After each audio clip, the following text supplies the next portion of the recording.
And we're live. This is session 6 of our Heart of Darkness Star Wars Edge of the Empire campaign.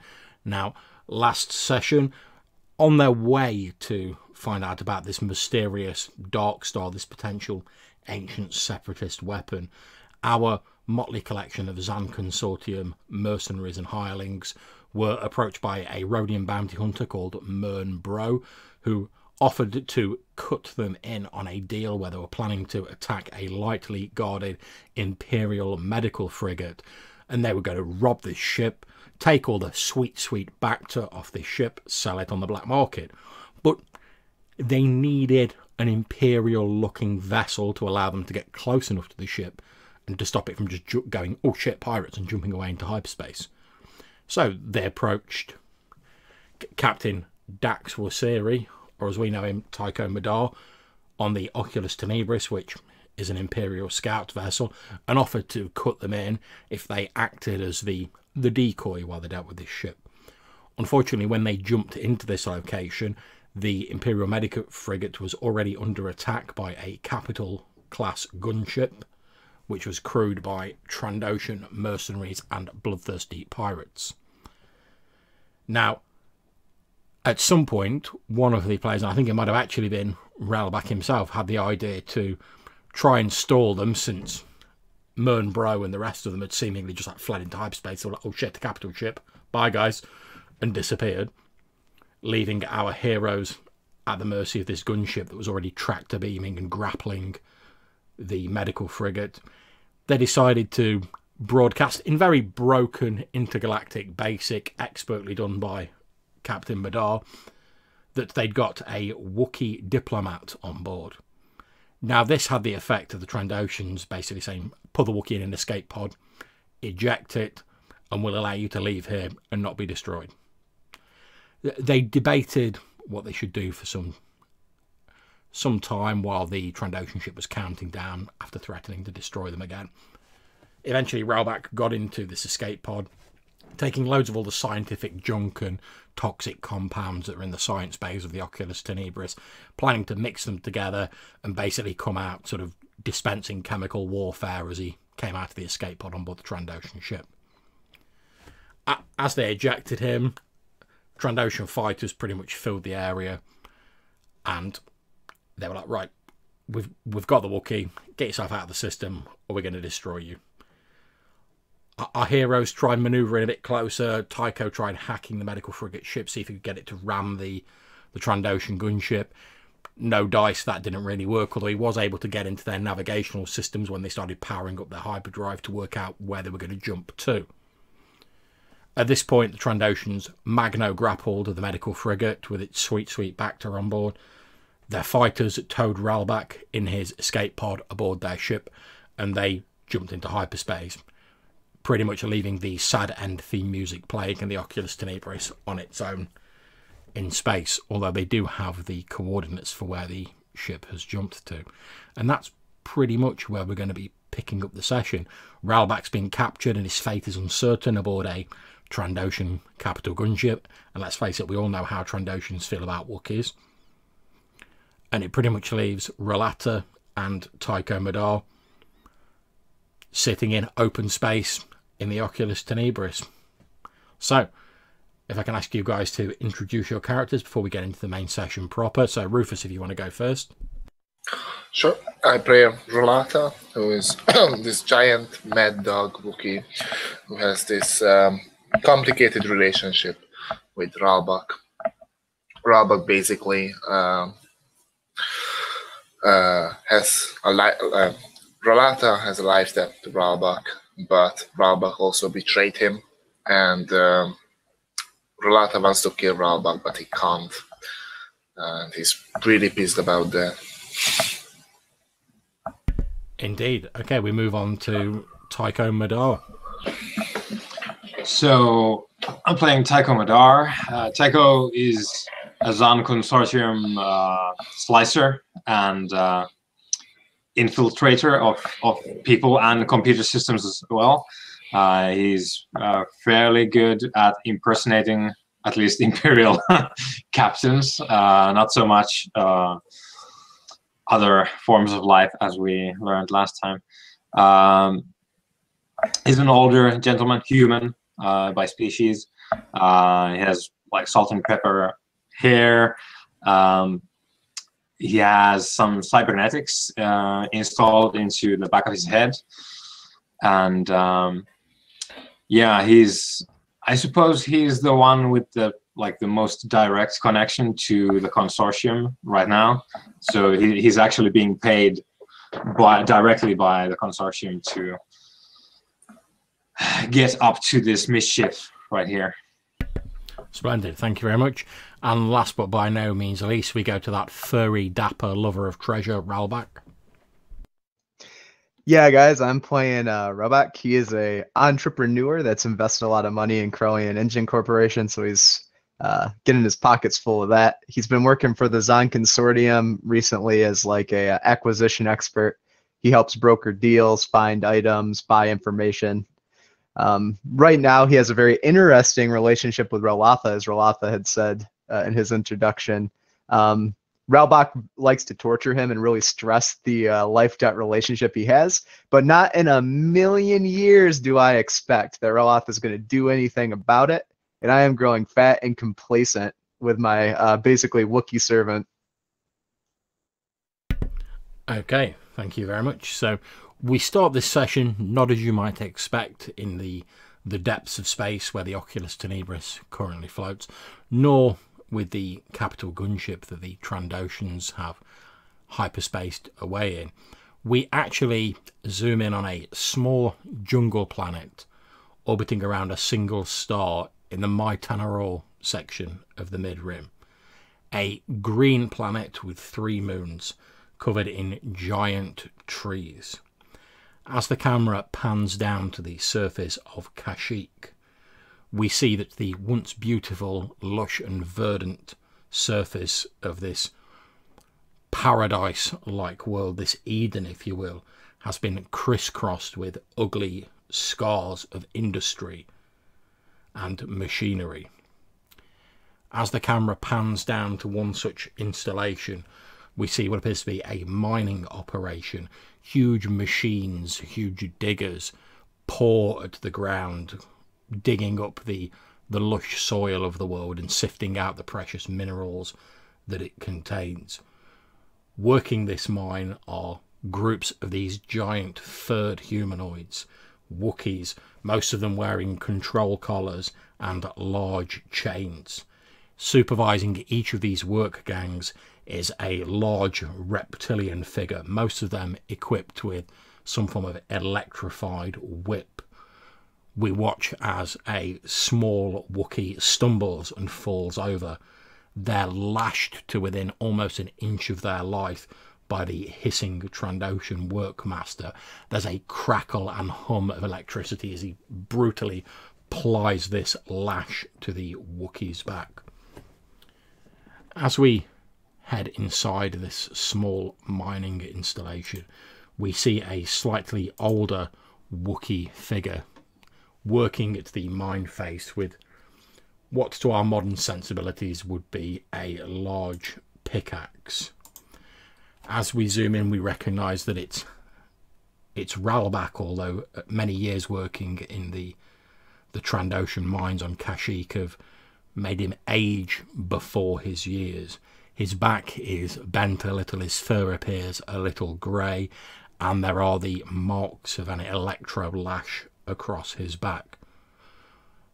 Ralbak, it seems to you like many, many years since you were taken aboard the Trandoshan gunship Bloodthane.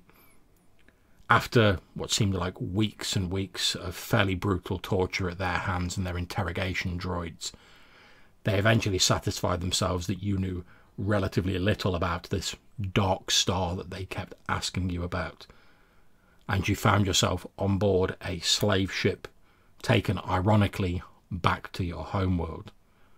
I think it's fair to say that Ralbak is not terribly popular amongst his own kind, and that's certainly been the case even in these inhospitable climes, especially since your overseers accidentally let it slip who you were.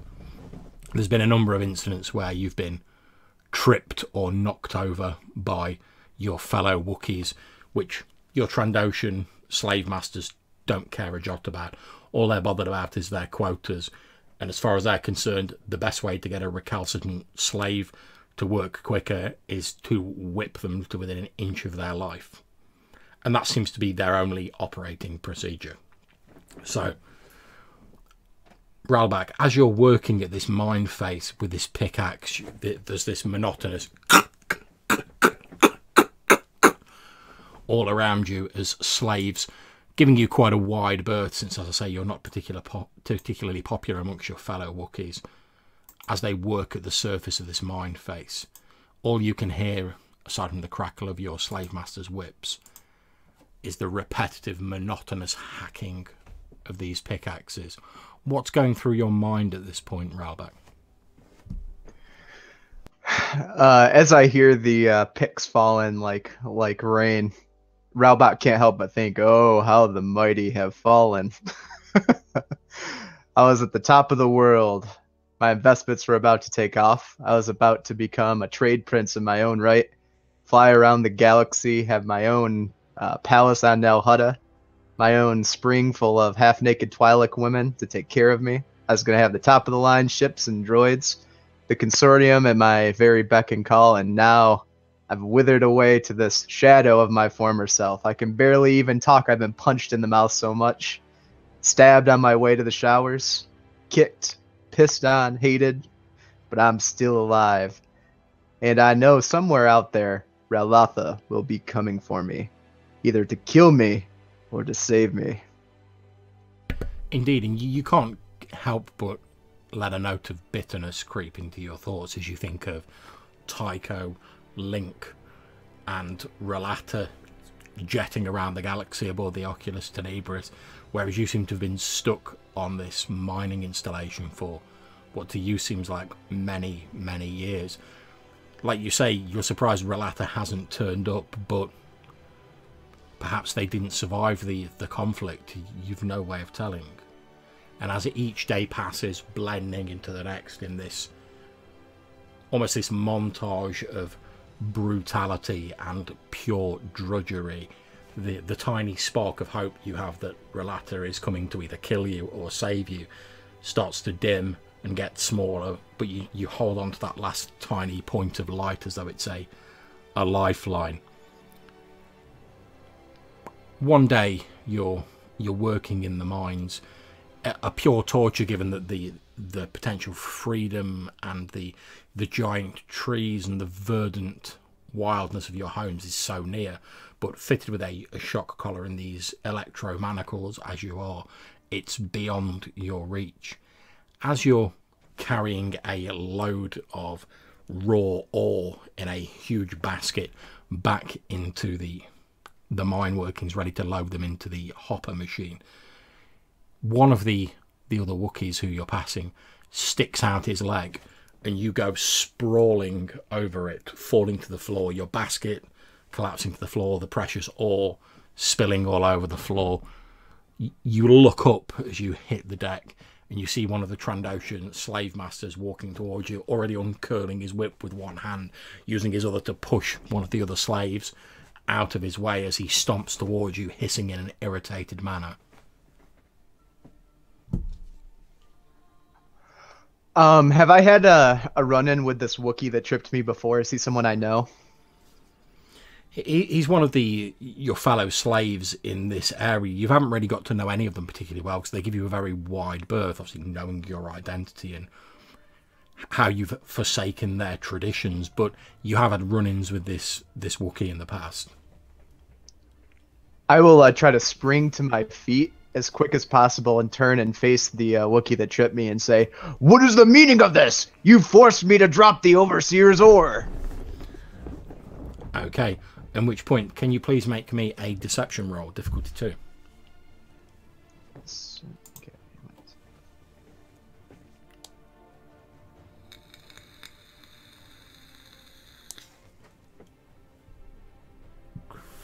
Threat triumph. Okay, so you leap up, you shout, "You made me spill the Overseer's ore," at which point, the Trandoshan, reaching you, his electro whip uncurled, lashes it out across the face of the other Wookiee. He shouts back to his fellow guards, "Take both of these to the interrogation chamber. We have ways of dealing with slaves like you." And he's Wookiee, and he spits on the ground as he says Wookiee, his forked tongue flicking out. At which point a group of Trandoshan guards start approaching. As they're approaching, you're obviously looking around the mining installation when you notice something a little odd, Ralback. As you're looking around, you can see a lot of the slaves sort of sat down on rocky outcroppings, trying to catch a bit of a breather before they're sent to the rock face again. Amongst their number, though, you notice a figure of more human-like proportions, wearing a sort of dirty, ragged robe with a long hood pulled down, hiding his face, his head lowered. You don't recall seeing any humans here previously. It's just Wookiees and Trandoshans. After all, this is Kashyyyk. But this figure is unmistakably of more human-like proportions. It's definitely not a Wookiee. For like one little moment, the put out fire of Ralbach's ardor sparks, and he sees just a tiny pinprick of hope. Like, could it be? Has someone came? No. Ralbach has hoped before. And his eyes will shoot to the overseer or the guard, and then they'll just go down defeated. They start dragging away the first Wookiee, the one who tripped you over. The overseer looks at you and he says, "Don't worry, they'll be back for you soon enough." And then he turns and he starts walking off. He stops for a moment, looks back, and then says, "Don't even think about trying to get away." And he presses something on his belt, and a very painful but not incapacitating jolt of electricity goes through your control collar. Oh! And I'll fall down to a knee, and you can hear the arthritic joints crack from like my hard 7 years of manual labor. You hear the Trandoshan overseer laughing in a sort of hissing, cruel, mocking laugh as he turns and walks away, seeing you fall to your knees, so obviously defeated and broken. As he starts walking away, you hear like a ding, ding, ding, and you see the robed figure that sat with its head down appears to have dropped something on the floor, and it rolls over in your direction. I'll look both ways really quickly to make sure no one's really keeping too close of an eye on me, then act like I'm stumbling forward to get up and see if I can palm it. That's not an issue. I won't make you make a roll for it. Most of the other slaves are like trying to keep their head down so they don't attract the attention of the overseers, or marching off with this first Wookiee who's struggling a little bit. As you stumble forward with this faux stumble and you pick up this item, you see it's what appears to be a small chess piece in a sort of light grey colour. You see it's the castle piece, the rook, if you will. So yeah, so at first it doesn't connect to me. I'm just like, what is this? It's not a shank. That's some kind of weapon. And then as it starts to it's the click, worst weapon you've ever seen. Yeah, I like turning it over, thinking like maybe I could stab somebody with like the little prongs on the top of it, because like like this camp has just changed me. I'm no longer using critical thing. I'm just thinking of how I could hurt somebody. And then though I like there's a little bit of light in my eyes, and I realize, wait, gray rook. And I think back to the station all those years ago. No, it couldn't be. As you're thinking that, the robed figure, seemingly unconcerned about the Trandoshan taskmasters, rises to its feet, walks over towards you, and sort of like squats down in front of you, lifts its head up and looks you in the face, and you can see the lined and scarred face of an old man underneath the robe. He looks at you in a very soft voice, says, "Can you hear me?" Yes, can you understand me? as I'm speaking to him in Shuriwook. He just nods and he says, I know this is going to be difficult for you to hear, Ralbak, but look around you. None of this, the mines, Kashyyyk, the trees, your fellow slaves, even your own body, none of this is real. He turns his head a little bit to the side, confused, and his face darkens a bit, and you can really see the age on his eyes at this point. Of course it's real. I remember it. Oh, my body's a book that tells the tale. All the bruises, all the cuts, all the beatings. 7 years. He smiles a little sadly and then says, what if I was to tell you that you've not been a captive of the Trandoshans for 7 years, but for 7 hours? But how? How could such a thing even be? It is so real. I remember each second, each waking minute. When a person is tortured beyond their physical limits, the mind tries to escape. It tries to hide in memories, things which seem familiar. And he gestures out of the door of this cave, and you can see the verdant green of Kashyyyk, the huge towering trees beyond. Familiar things like your home world. But even here, the interrogation that you're still undergoing has started to break you down. You only need to look at the haunted faces of your fellow slaves to see that is the case.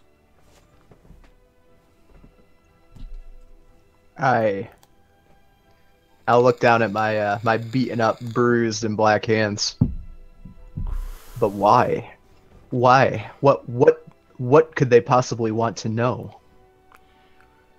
You already know what they want to know. You already have the answers inside yourself. What was the question they kept asking you when they took you aboard their ship? The Dark Star, but... That's what they want. I once spoke to a friend of yours. I told him that the mission you were on might have far greater ramifications than you believed. The Trandoshans are also seeking the Dark Star, and they're willing to break down your mind to crack it open in order to get the information they want. And they're getting close. I can see in your eyes how close you are to giving up. And once you have nowhere to hide, not even inside your memories, they'll take the information they want from your mind, and all that will be left of you will be an empty shell.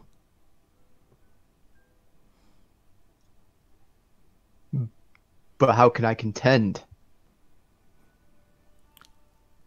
At which point he smiles again slightly sadly and says, I can't tell you exactly how to defeat them.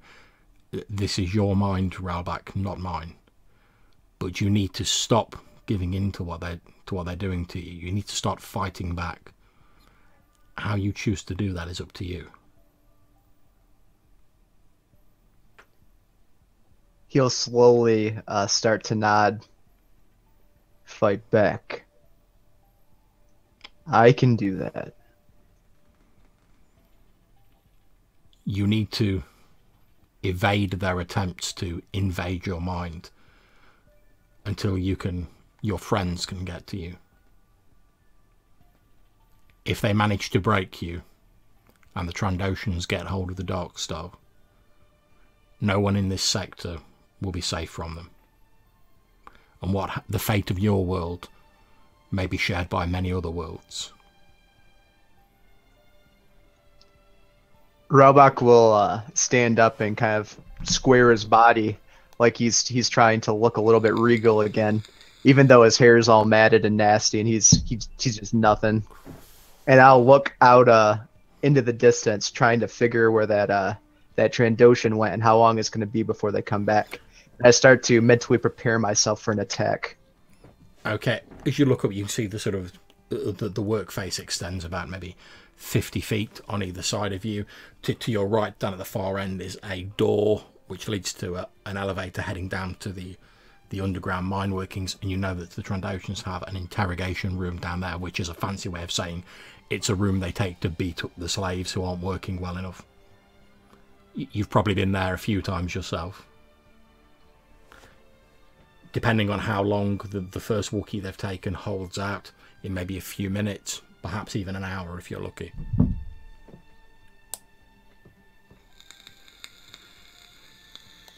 The lift going down with the interrogation rooms, are there offices down there too? Indeed there are. Although the Trandoshans aren't really ones for paperwork and such like. I'll stand up and look at the robed man. And I'll say, okay. I'm going to go down there, and I'm going to make sure they know that the resistance has arrived. The old man stands up. He starts walking towards the exit from the workface, the cave mouth, out to the outside of Kashyyyk. He pauses on the threshold, turns and looks at you, and you see, for the first time, what looks like a smile of hope rather than sadness on his face. And he says, well, there may be some hope for you after all. And he turns and steps outside, disappearing into the rich foliage of Kashyyyk.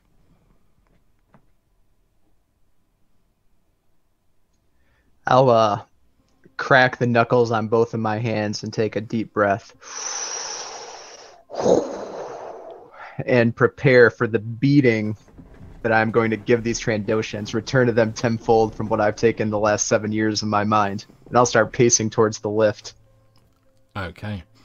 As you pace towards the lift, we jump across the galaxy to a fairly empty section of the Castellar sector. The Oculus Tenebris floats amidst the black void. Now, unfortunately, we're missing Link from this session, so I'll have to ask you all to bear with me as I sort of phase Link into the background, because I don't really like playing other people's characters. But on the Oculus Tenebris, we still have Captain Tycho Madar and Relata. You're floating in the black depths of space. The Trandoshan gunship has disappeared. It's been gone for about 7-8 hours.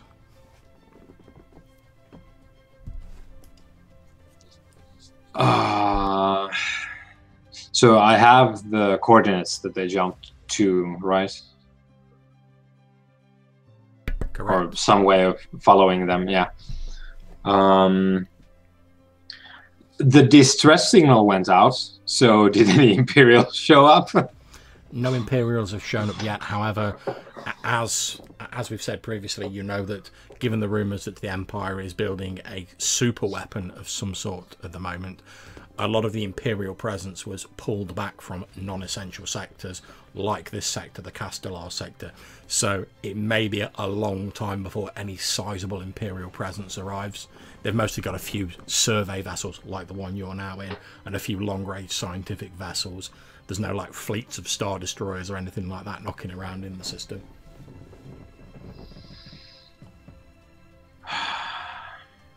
Right.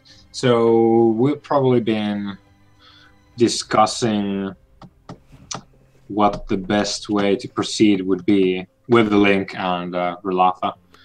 Okay, well, we've got Relata here, so go ahead. Mm-hmm. Have your discussion. Yeah. Yeah. So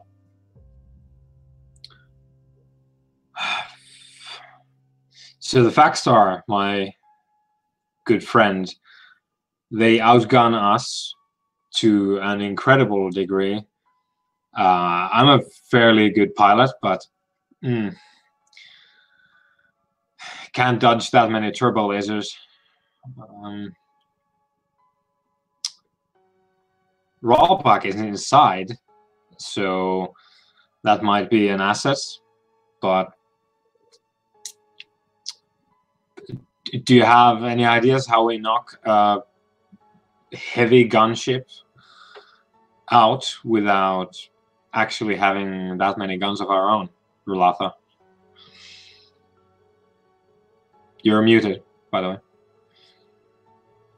Thanks. Yeah. These Trandoshans were eager to take Ralbach, on their ship because he was a Wookiee.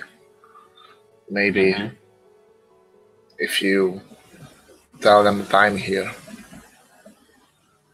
I could sneak aboard their ship.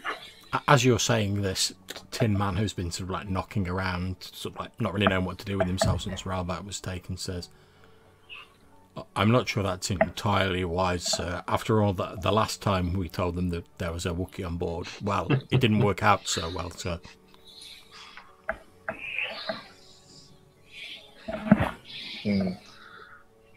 Short of changing ships, which we could do, I guess. Do we proceed or no? If they're interrogating him, he's probably fine for two cycles, maybe?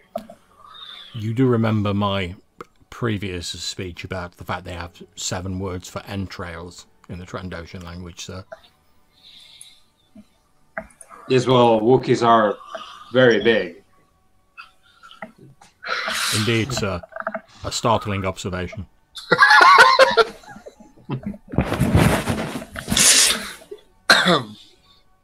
Excuse me. So, Tin Man, what does your strategy core suggest that we do in this situation?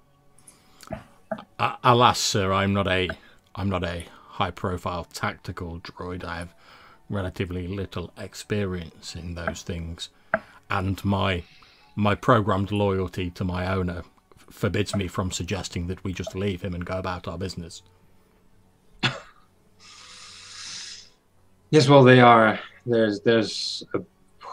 If I understood you correctly, there's a lot of credits to be made from the Bacta that they took from the Imperials.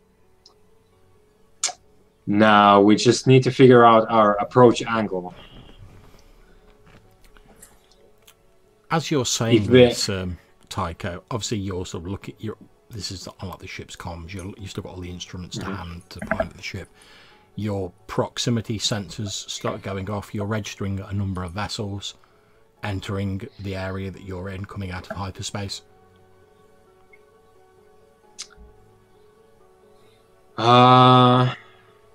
Right. So I guess there's a bunch of at least small debris floating around from that scuffle that they had with the frigate before.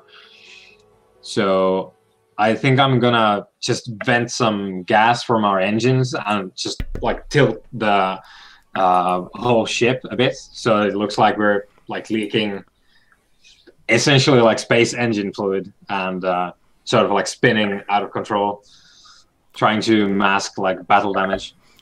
Okay, that's absolutely fine. You don't need to make a roll to do that. You start venting a small amount of ionized plasma out of the back of the ship, and you pretty much turn off like your inertial dampers slowly. You're slowly like rotating along your axis as though you're dead in the water. Yeah. A few moments later, as these ships enter your area of space, you're registering what appear to be a dozen smaller vessels, fighter size, and one larger vessel, a sort of corvette-sized ship.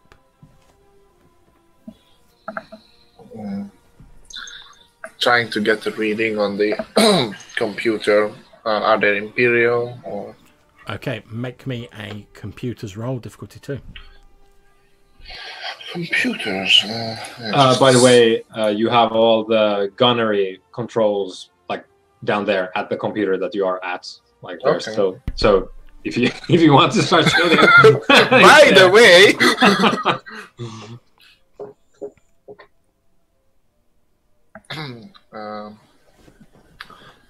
Just a second. My computer isn't. No problems. Take time.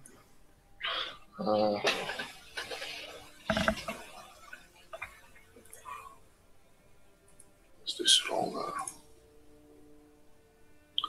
Difficulty 2? That's correct.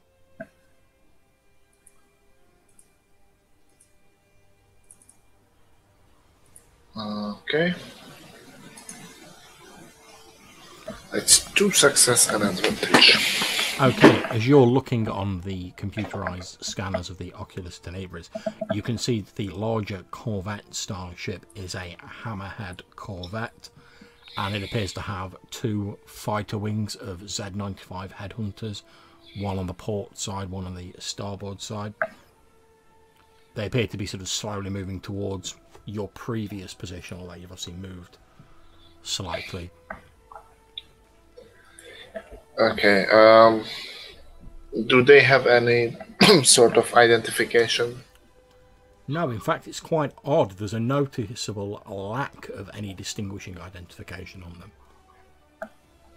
them. Well, I quickly say to Taiko that these ships don't appear to be of Imperial markings. That doesn't mean they are not pirates or worse.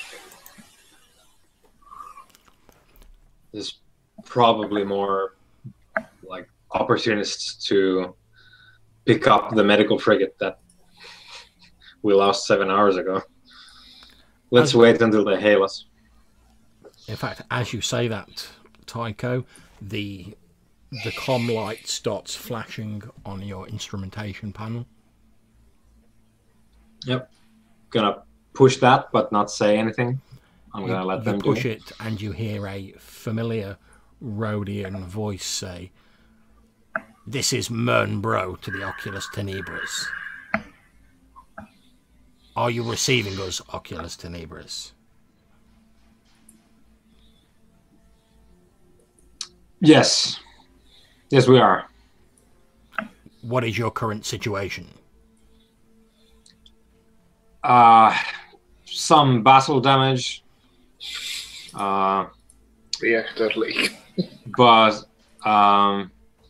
yes, something to do with the reactor. But the worst damage was dealt to our pride. Explain. We seem to be one job down. A catch failed, so to speak. Failed perhaps, but it has presented us with perhaps a more lucrative opportunity. But before we continue, please let me apologise for my previous deception. I'm not sure if you're aware, but the Trandoshans were monitoring all open communications. Therefore, it was necessary for me to effect the deception that myself and my fighter squadron were fleeing the area. If I had informed you that we were going to get reinforcements, the Trandoshans would have picked up on the transmission. And here I had just about lost my hope for honor among thieves, and you saved my day. This is not honor, Captain Madar. The Consortium takes a very dim view of its assets being compromised.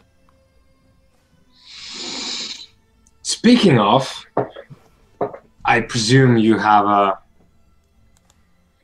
further contingency for this?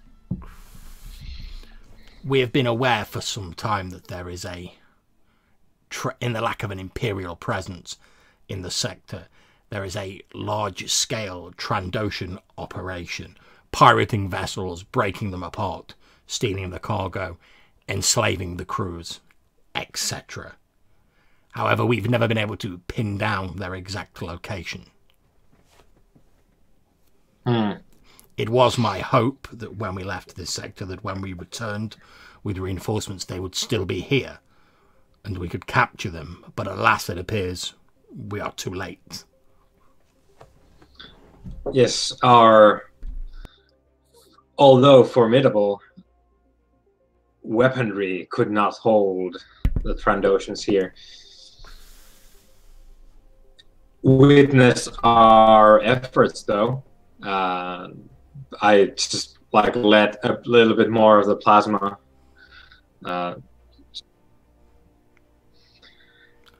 What is the status of your ship, Madar? Can it fly? And more importantly, can it fight? That would be affirmative on both. Good. We need to start searching this area to see if we can locate where the Trandoshan ship has gone. Let us presume that I know where they went. What would be our plan? His voice takes on a slightly eager note as he's talking to you, and he says, well, our original plan was to locate their operation and to seize their assets.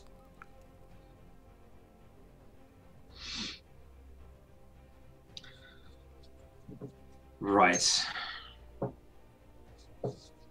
Well,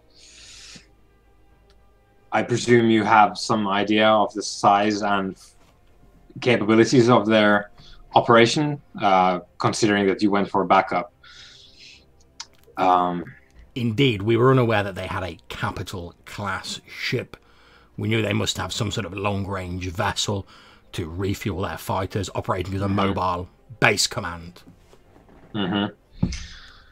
At least our estimates of the capabilities of their capital class ship, we don't stand too much of a chance. So I presume that you have a plan of action that involves your reinforcements taking most of the heavy fire in this instance.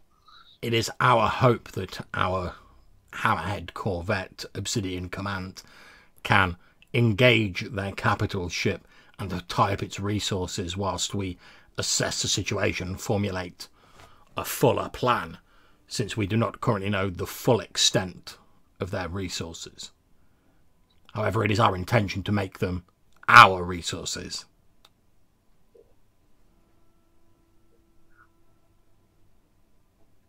Right, so capture rather than burn. Oh no, we fully intend to kill the Trandoshans. If you would just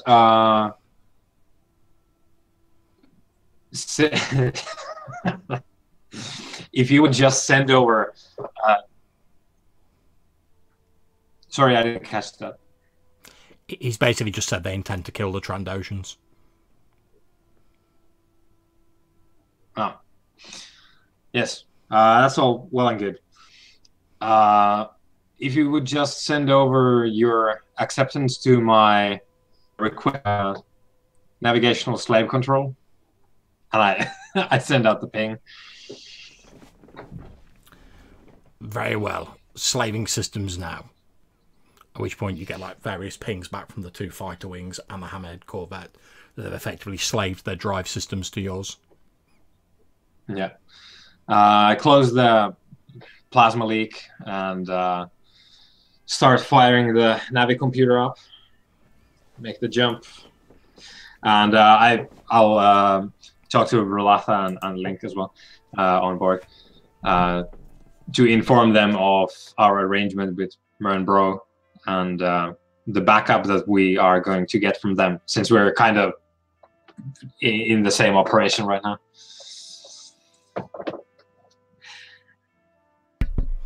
Okay, so Relata Tycho gets on the comms and obviously informs you of the conversation that he's just had.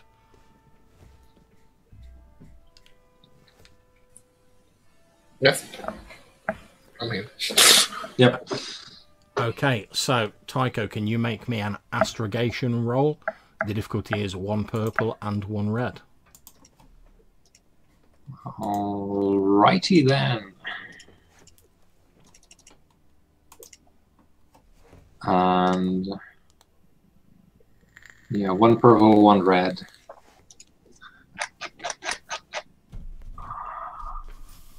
Yep. Okay, that's fine. You input the hyperspace coordinates into your Navi computer. It's going to take you about an hour to get to the location based on the coordinates that you hacked from the Trandoshan gunship. You punch them into the Navi computer. Do we have any sort of idea what's in those coordinates or in like the vicinity? make me... Do you have the knowledge outer rim ability? Outer rim. I haven't bought ranks in it, if that's what you're asking. You can still make a roll on it as long as you've got like dice in it. Yeah. Yeah. The difficulty is 3. Just 3 purple. 3 purple. Yeah. Ooh. Okay, unfortunately, this area is a little bit off the beaten track. It's not really on the main trade route, so no one's really sort of like mapped it out extensively. So you're not entirely sure. Yeah. So what I come up with is it's in the woods, and they're probably doing some shady shit over there. Right. So then we jump for an hour, I guess, and prepare. Okay, you press the button on your hyperspace controls. There's that brief feeling of acceleration, and the stars blur and start to streak past you. You get a little ping on your instrumentation panel telling you that the slaved vessels, the Hammerhead Corvette and the 2 fighter wings, have likewise jumped into hyperspace along with you, heading to the same coordinates. Now, you guys have got about an hour to kill as you're going through hyperspace, the stars blurring past you at dizzying speeds. Is there anything you guys want to do over the course of that hour, since now you've punched in the systems, there's not really much for you to do until you get there? Rulatha, I brought you a gift from Quen Station. And I walk a station security droid and a maintenance droid to you. And yeah, he walks one of the Quen Station droids down that remains silent, and then from behind it scuttles out one of these little G2 repair droids, which is like, "Hello, sir!" Don't really pay mind to the latter one, but... I am a G2 maintenance droid. How may I be of assistance, sir? You may stay silent. It doesn't respond. Yeah, I was just thinking, does the droid understand Shiriwook? Now it does, but I speak binary, so... Oh, yeah, you do. Well, judging from the fact that presumably you were speaking Shiriwook when you said you can stay quiet. Yeah. He must do. Yeah, so I'm like, huh, as I realized that it actually understands. I look at the security droid and see quickly if I can reprogram it sort of to be useful in shooting and stuff. Okay, how are you trying to reprogram it? What's the aim? Well, I would just like to take a look first into the circuits.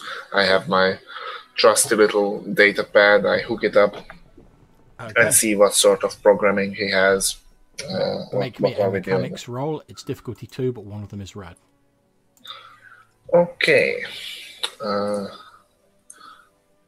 So do this. And I think I got some bonuses for droids, but let me check.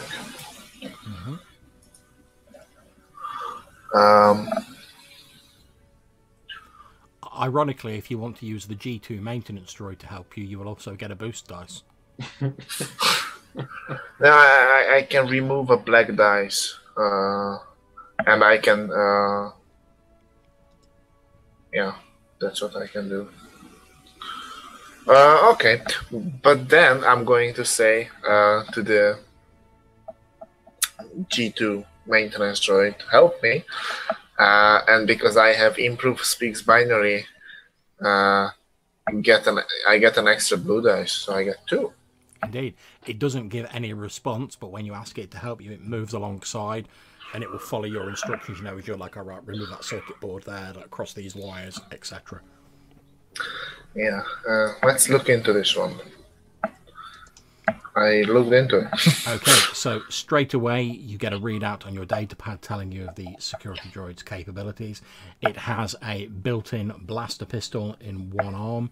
It also has a snare launcher built into its other arm, effectively as sort of crowd control mechanism. Yeah. It has a fairly simple set of logic circuits allowing it to make fairly simple decisions. It's also got a long-range transceiver built into it, which you assume it must communicate with like the station droid control nodes with, if it faces a more complicated scenario.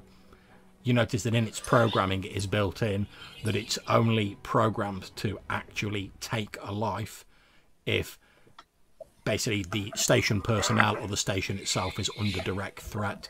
Otherwise it's programmed to only use sort of non-lethal methods of pacification. Okay, what I would like to do is I would like to introduce into his database, I would like to delete his database everything he knows about station personnel and reintroduce myself, Tin Man, Link, and Tycho as station personnel. Okay, so you've basically got all these wires from your control pad like plugged into its rectangular head with this single red ocular lens on the front of it. After a few moments of tinkering, and effectively you like format its like internal memory and re-upload your new directives. It says recognizing station personnel, awaiting signal from primary droid control node. I'm going to remove that need for. Okay, as you're looking at that, you can see you don't think it'll be possible to remove the need for the droid control node, since it's sort of like hardwired into its system. It has to receive to be able to communicate back and forth with the droid control node. Now, who the droid control node is possibly something you can tinker with. That was my second option then. Okay, then I'm going to, over the course of the hour, I think I'm going to be occupied with this. So I'm going to reroute and connect it to the system of the ship itself and try to use, if I need to, I can salvage some other droid parts I have around. Mm-hmm. So I create something droid control node in this ship, right? Okay, so you route it so effectively it'll accept commands from the ship's computer as being like its control node. Yeah, so I'm trying to make a droid command ship from this one. Indeed. So about 15 minutes for you due to leave hyperspace, you've been tinkering away with it when the droid says control node signal received and accepted. Please enter droid designation. Okay. What should it be? Any ideas, guys?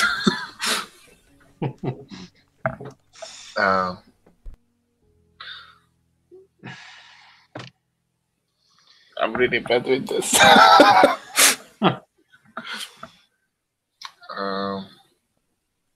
AR B2 M8 mate.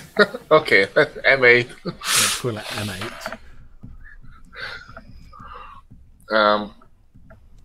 And one thing I would like to do is how does it look like? Like, does it look obviously armed? No, because you said it's hidden in his arm, Indeed. Right? But basically, its arms, like panels, open up on them to reveal the weaponry. It's normally programmed to not have them on show because it's perceived as being less threatening. Although it's this fairly sort of blocky metal humanoid with this like long rectangular skull with this single glowing like ruby lens in the front of it. So. Okay, what I'm going to do is I would like to just hardwire like a panic word into it. So if I say a code word, it just goes apeshit and shoots everything except us. Okay, no problem. You should be able to see a picture now of what it looks like on the screen. I don't think I see stuff that you post or what you do. Okay. Never mind. I can imagine. It's a droid. Okay, no problem. So as you leave hyperspace, there's the of the hyperdrive cutting out, and immediately there's the sound of like as you seem to have hyperspaced into the middle of a large and dense asteroid field. Small micro asteroids bouncing off the hull of your ship with this sound. You're picking up Tycho on your instrumentation that the other consortium ships have obviously hyperspaced in sort of around you. Mm-hmm.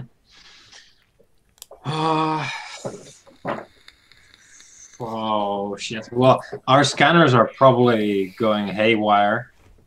Indeed, it's odd. There must be some sort of concentration of like magnetic ore or something in a lot of these asteroids.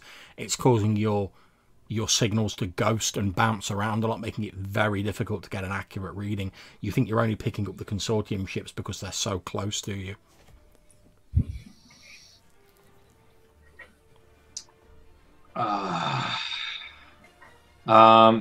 So yeah, I'm gonna go on comms, and yeah, I'm just gonna go. Okay, this is the Oculus Tenebris. Please inform me if you can find like a stable spot in the swarm. Let's congregate there and see what we can do. You hear a gruff voice on the comms say, "This is Obsidian Command. Our scanners are more powerful than yours, Oculus Tenebris. We are picking up a large energy signature at the center of this dense asteroid field."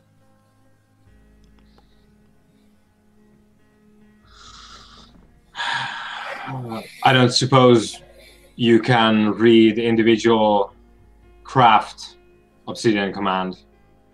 We're picking up a number of vessels. Most of them appear inactive. It's difficult to get a strong signal at this distance. What is your estimation of our capability to go in for a sneak attack? Their scanners should be affected as ours are by the magnetite ore in this asteroid field. We've probably got a better chance here than we have elsewhere in open space, Oculus Tenebris. Very good. I presume you will lead the spear. Indeed. Follow us in Oculus Tenebris. Yes, falling in line now. And yeah, which of these guys were present when we last met? Just Bro and his cohort. That's correct. Right. Okay. Mern Broke, you could recognise his distinctive ship, the Eviscerator. He seems to have fallen in with one of the fighter wings. As you're thinking about this, you hear Obsidian Command continue to say, "Fighter wings Emerald and Diamond follow us into the asteroid field, form up around the Oculus Tenebris." At which point you hear them acknowledge, you hear Mern Bro say, "This is Diamond 1. Understood." Right. Is my backdoor that I got into Bro's ship and his like fighter wing, is it still there? Oh yeah, it's still there. Yeah. Just checking. Right. Yeah. We're gonna head in, and yeah. I open an internal comms as well to talk to the crew. It's like, okay, this is Tycho. We're here, as you can probably see or not see, more likely. We're in. we're off the road, so to speak, and what was it, the Corvette? The Obsidian Command is leading us in. It's probably going to be a fairly hard firefight. So, Relatha, I presume you're going to be on standby with the lasers. Aye. your ships all start moving towards this very dense asteroid field. As you're moving further in, the knocking on the hull starts to get louder as there's like larger, more densely packed asteroids. Captain Madar, can you please make me a piloting roll? It's going to be piloting space. The difficulty is 2. However, you also have 2 black dice due to the densely packed nature of this asteroid field.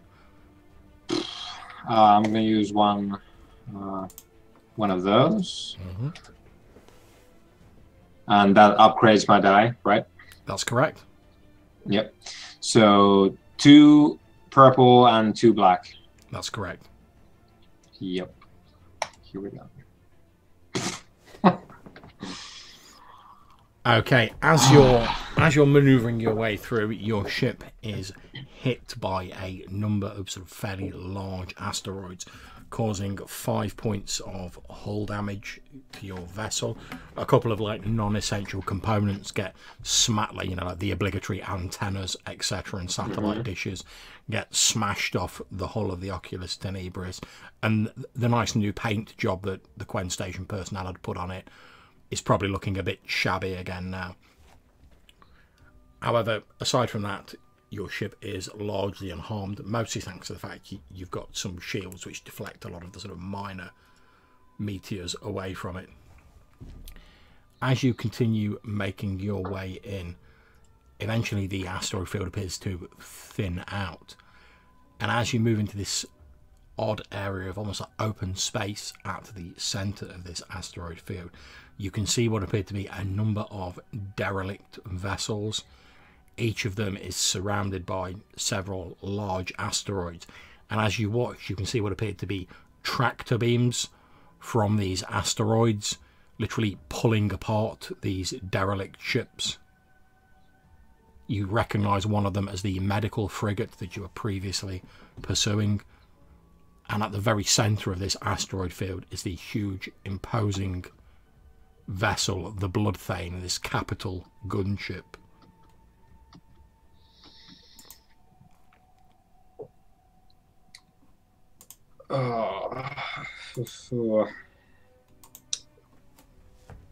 Yeah, I think we're going to hang back and let our capital ship engage first. See what happens.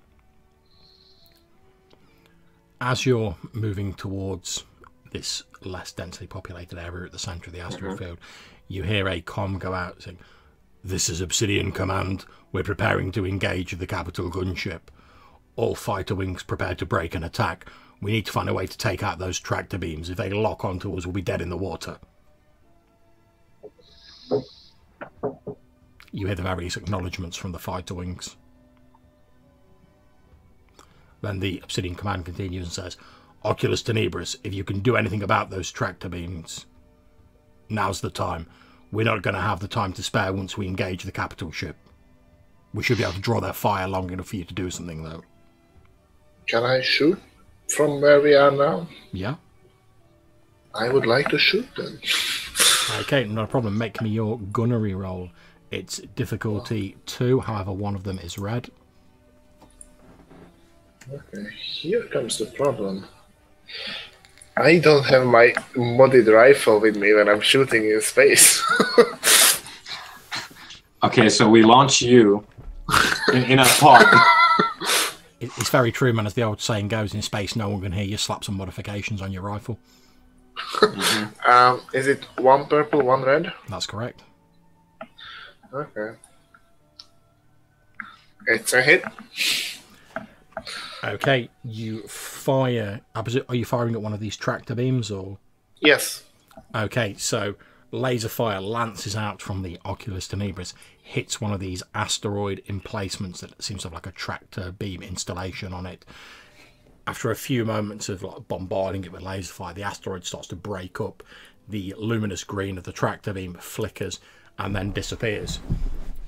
Tycho, the comlink flashes briefly, and you hear a gruff voice say, "Good job, Oculus Tenebris. They've certainly noticed us now. All ships, break and attack! At which point And you see the thrusters firing on the Hammerhead corvette and the fighter wings, and they all start converging towards the gunship. yep, I'm gonna go in, gun the engines, and because you said there were multiple beams, right? Indeed, it looks as though each of these derelicts is surrounded by like 3 asteroids, each of which appears to have a tractor beam emplacement built on it that they're effectively using to just like pull the ships apart. Presumably they have vessels that then go and scoop up the goodies, you're not sure. Yeah, that's what I imagine. So we're going in. I'm trying to pilot the Oculus Tenebris in such a way as to give like good angles to shoot. Okay, make me a piloting space roll, difficulty 2. Are we going in with 2 black? You don't have any black dice here because, as I said, the asteroid field has thinned out to almost nothing. Right. Yeah.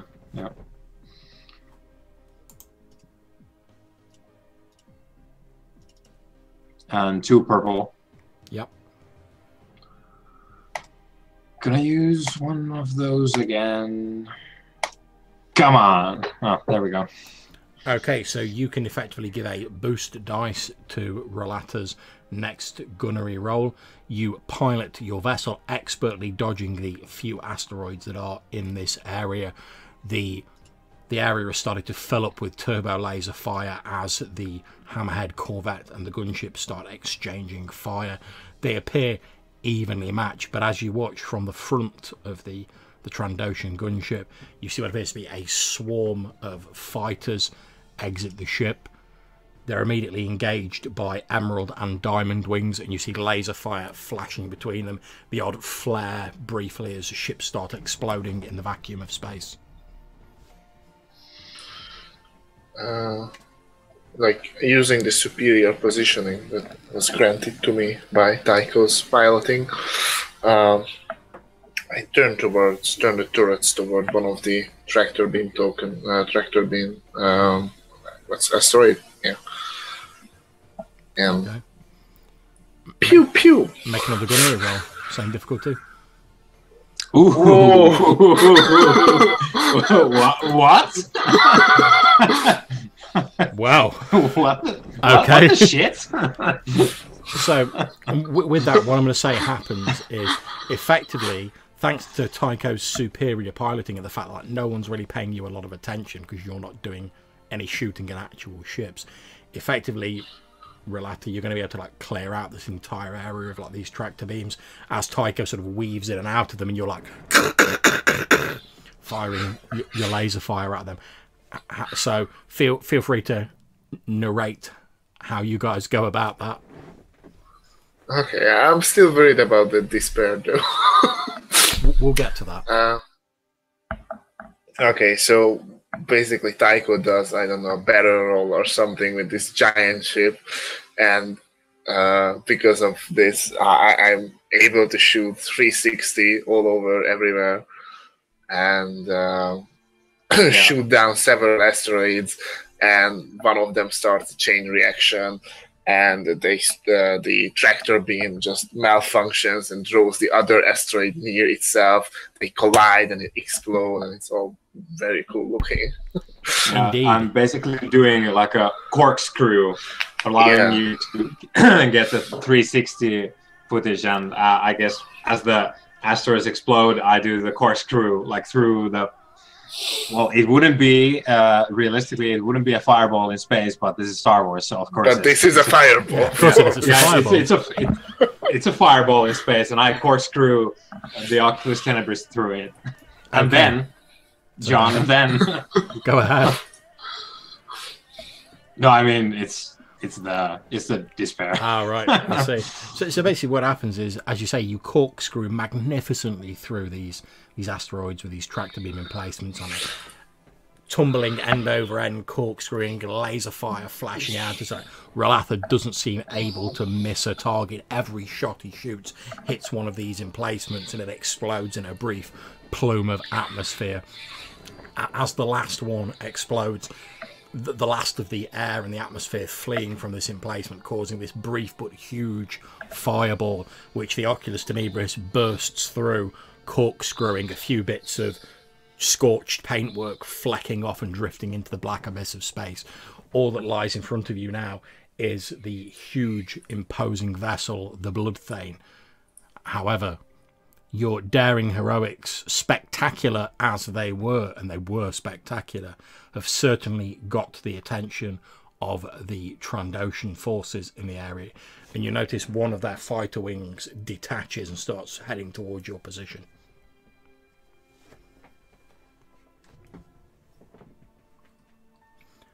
At which point I'm going to make a gunnery roll for them.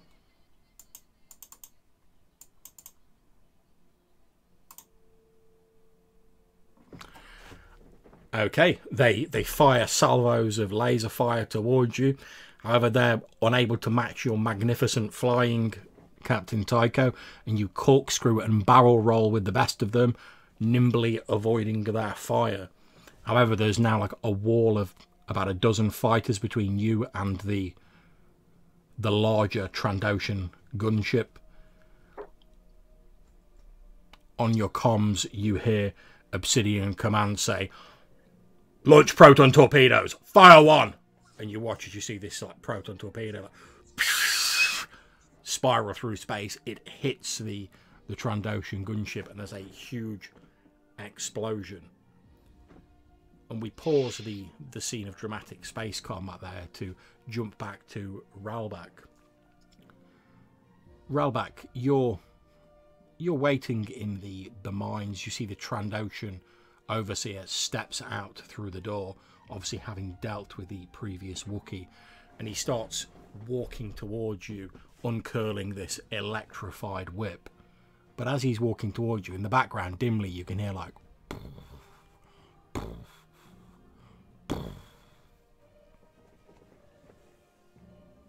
What do you do, Ralbak?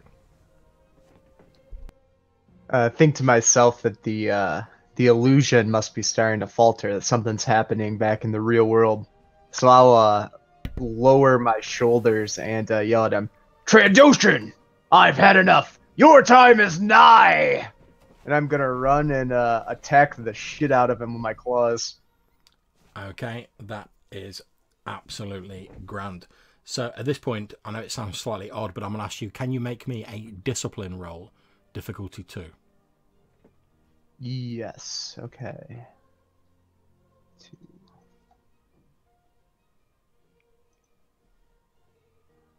Four success, 1 threat. Okay, as you punch this sort of Trandoshan out, laying into him as he's uncurling this electrified whip, you feel wires and restraints snapping off you. The vision of the prison camp flickers and fades, and you're stood in the same interrogation room aboard the Bloodthane that you remember so well. You can see the shattered remnants of one of those sort of like reclining beds that you've been strapped to on nearby, and as you look down you can see a spherical interrogation droid sparking and smoking, lying on the floor like a huge fist-sized hole in it.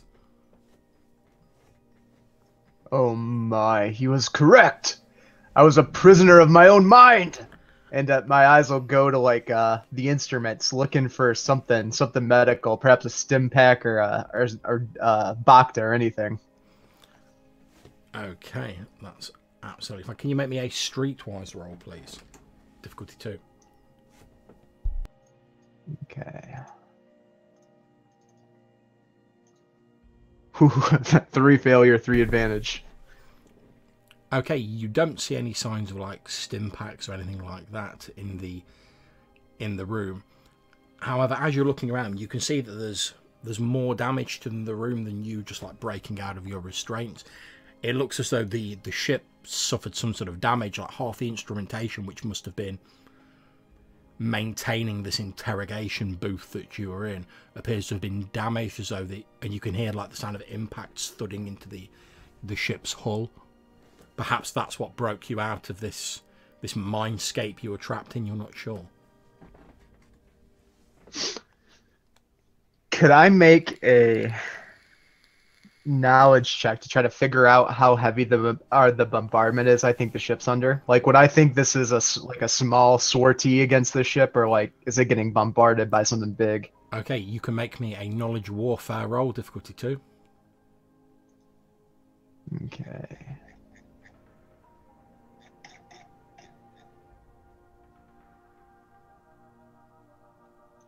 I'll use bot info and dump 100 creds to succeed with 1 success. Okay, so you remember obviously working in this area, knowing there's a lot of old ships around from the Separatist days and the Clone Wars. You remember buying some military information from one of your contacts on the various ships so you could study up on them in case you got into a sticky situation. And as you're listening, it sounds like sort of proton torpedo impacts with the hull of this ship.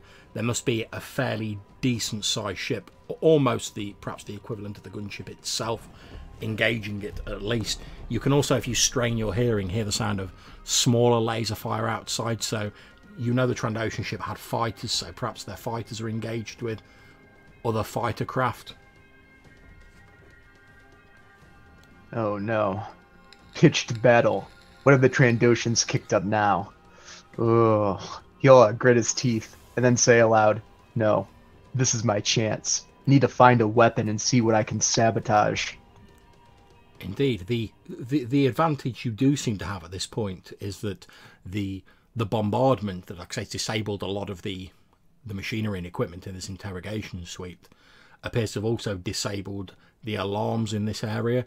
And given there's a pitched battle going on, you think that you're probably not the Trandoshan's biggest concern at the moment. Okay. Is there any sort of like functional computer system nearby?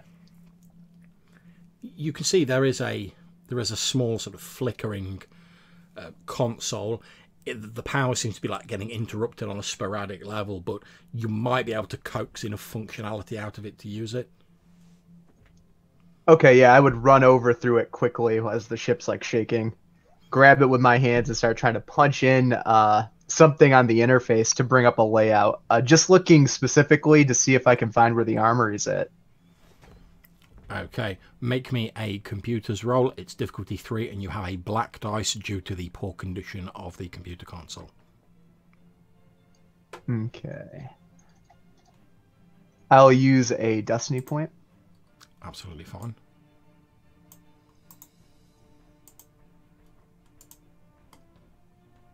Success, 2 threat. Okay, so I'm going to post a link in the message box now, which if you click on should show you a layout map of this Trandoshan vessel.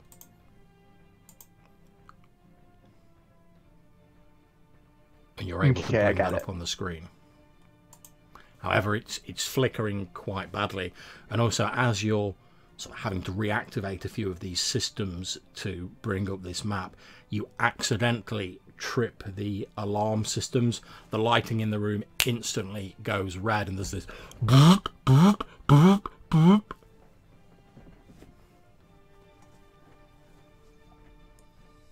Oh shit. And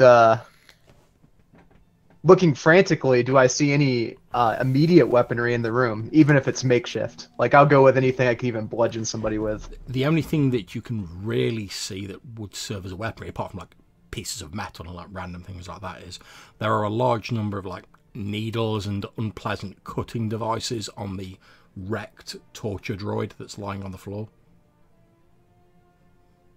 Okay. I'll grab any long needle or blade that I can find, even if it's like, you know, for precision cutting, not for actually weapon. Yep, you've got an improvised melee weapon, effectively.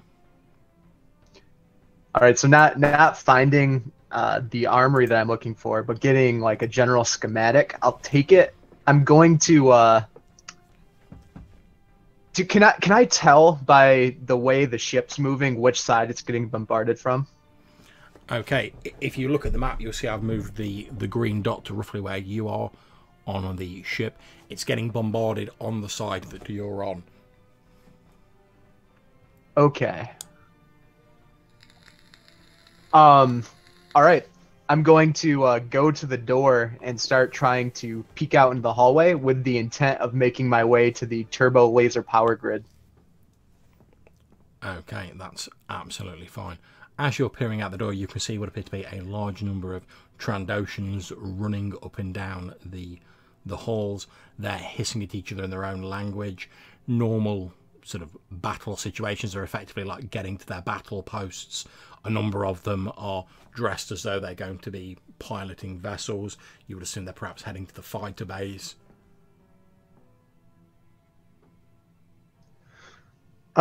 Realizing I'm not going to be a match for like heavily armed Trandoshans with my weak little needle blade, I'll look up to the top of the hall and see if I can find a duct. Maybe like a ventilation system or anything that runs over the top of the ship. Okay, make me a perception roll. Difficulty 2. Okay.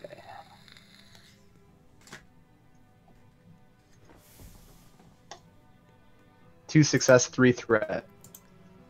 Okay, you look around, and in the corridor outside, you can see sort of high up on the wall, there is a ventilation grill that must lead to the ship's ventilation systems. However, standing directly underneath it is a particularly large Trandoshan with what appears to be a large axe strapped across his back.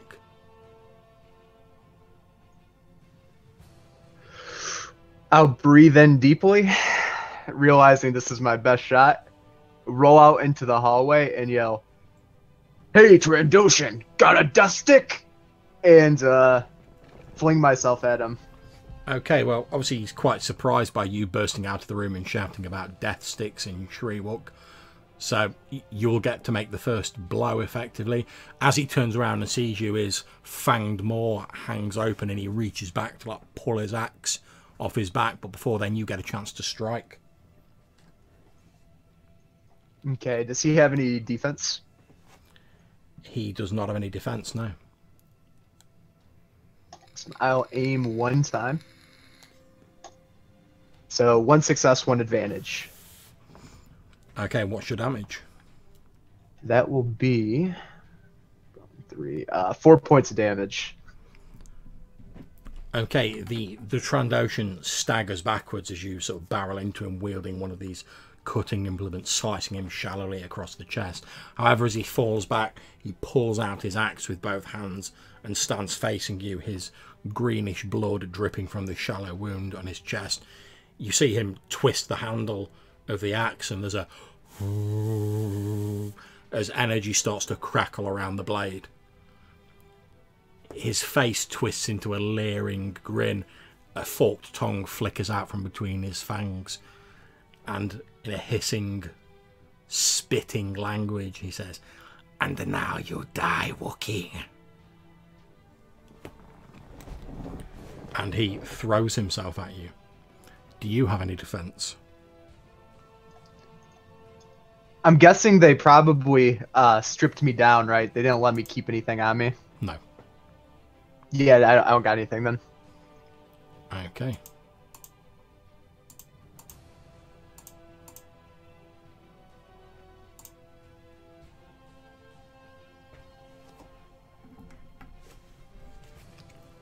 Okay, you will take 9 wounds.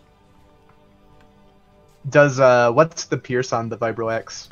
The pierce on the Vibro-X is 2. 2, 3. All right, so 6 go through. Okay, so literally this Trandoshan steps forward and slices you upwards with this huge double-handed swing, almost knocking you off your feet, lifting you a couple of inches into the air with the force of the blow.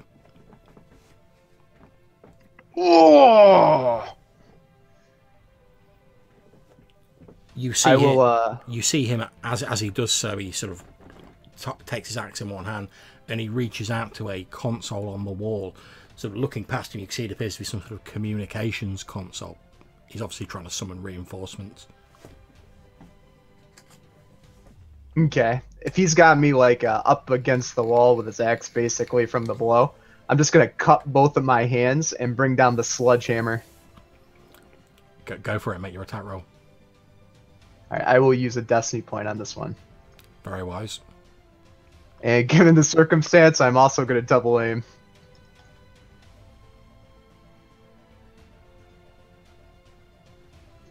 Okay, so this one would be 2 success, 3 advantage. So Okay. damage would be 5 this time, but with the 3 advantage, I don't know if hand to hand technically has knockdown. In this situation, I'm quite happy if you want to spend them to knock him down. That's absolutely fine. It seems appropriate. Okay, yeah, so I'll cut my hands as he's got me pushed up against the wall. I'll bring him down with a sledgehammer motion, hitting him like right on the side of the neck where the shoulder divots down beneath the collarbone, and just drop him down to his knees as I let out a ferocious yell and Shuriwook. He falls backwards, only just maintaining his grip on his vibro axe, and sort of like rolls a bit backwards down the corridor away from you, trying to get his bearings and climb to his feet. You're now pretty much like stood next to the comms console, whereas he's had to roll back. He's certainly not going to be able to summon any reinforcements without going through you to get to the console.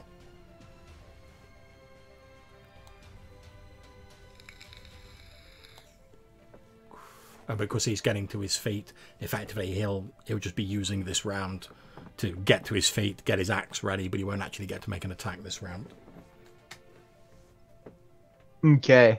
What's the hallway look like behind him? It's pretty much a long drab corridor with a number of doors on either side of it. Okay. You think sort of like behind him would be heading towards the bridge and the sensor array, whereas in the other direction you'd be heading more towards like the engine room and the ion engine arrays.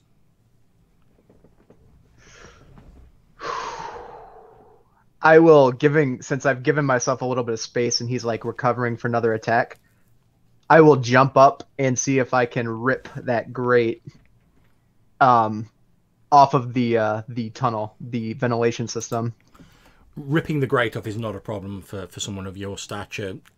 It protests briefly and then as you pull it away. However, if you want to get into it before he gets back to you, that will be an athletics check. And it will be difficulty 2. Yeah, let's do it. Okay, difficulty 2. 3. Wash. Okay, so you take 2 wounds of damage as he's sort of not being able to bring his axe to bear because he's not charged it up again. Perhaps he has to like maintain grip on it to keep it charged. He literally just like smacks you in the side of your face as you're trying to clamber up this grate, knocking you away from it. He's not knocked you to the floor, but he's knocked you back a couple of inches. Ugh! And I'll come crashing back down and try to regain my feet. Okay, that's absolutely fine. Like I say, he's not knocked you to the floor. He's now stood in front of you. He's grabbed his vibro axe. He's charging it up, ready for another strike. What do you do? How big was the lid on the vent?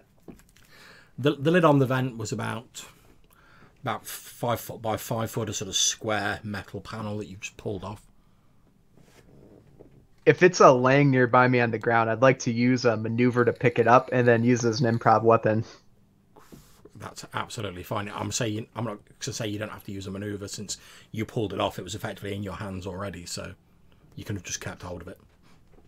Okay, so yeah, I've still got it like dangling in my left hand sloppily. I'll tighten my grip, grab it with 2 hands, and swing it upwards. Kind of think of how you would like hold a pizza box. Mm-hmm. I'm bringing it up underneath his chin with an uppercut. Make your roll.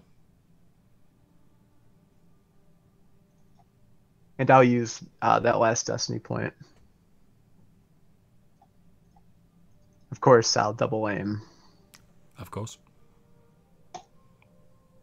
So 2 success, 2 advantage. Okay, what's your damage? What do you want to give the improv of the lid? I'll give it damage 2. Damage 2. Okay, so 4. It would be 7 points of damage. Okay, so feel free to narrate how you take out this Trandoshan using this improvised weapon. So I had tried sloppily to get up into that vent. He had caught me and I'd fallen back down and almost lost my feet completely. I staggered. My hand came back. I grabbed the lid. He pulls the axe up above his head to coo me with it, basically thinking this is my beheading. And I just slice that thing up, catching him under the chin. The bottom row of his teeth snap against the upper row, and Trandoshan fangs just spit out of his mouth as I break his jaw. His head like swivels. There's a loud crack as his head sort of turns at a strange angle, and then followed by a loud poof as he hits the deck and the clattering of his teeth rattling on the floor of the corridor. He twitches for a few moments, his tongue flickering out, and then lies still. I'll start panting heavily as I go scavenger and droop over his body, seeing what I can salvage quickly before going into the event. Okay. You move forward. As you do, you draw level with one of the doors on the side of this corridor, and as you get nearer to it, it's obviously on some sort of automatic circuit. It hisses it open, and you can see into the room beyond, and this is where we're going to go into our tide change of the evening. So I'm going to ask all of you guys to suggest, as this door hisses open, what does Ralbak see in the chamber beyond on this Trandoshan gunship? So since you're in the situation, Ralbak, do you want to be the first to make a suggestion?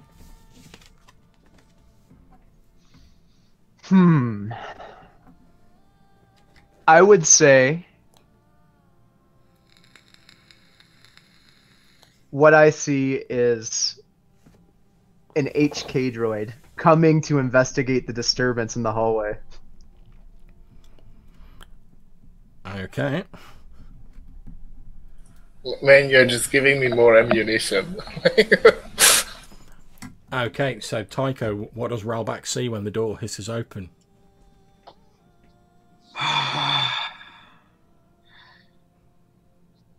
I think he was on the side where they were bombarding the That's correct. ship, right? Yeah. So I'm gonna say the black emptiness of space. Okay. Accompanied by a... Okay, that's absolutely That's grand. just evil. So how about yourself then, Relata?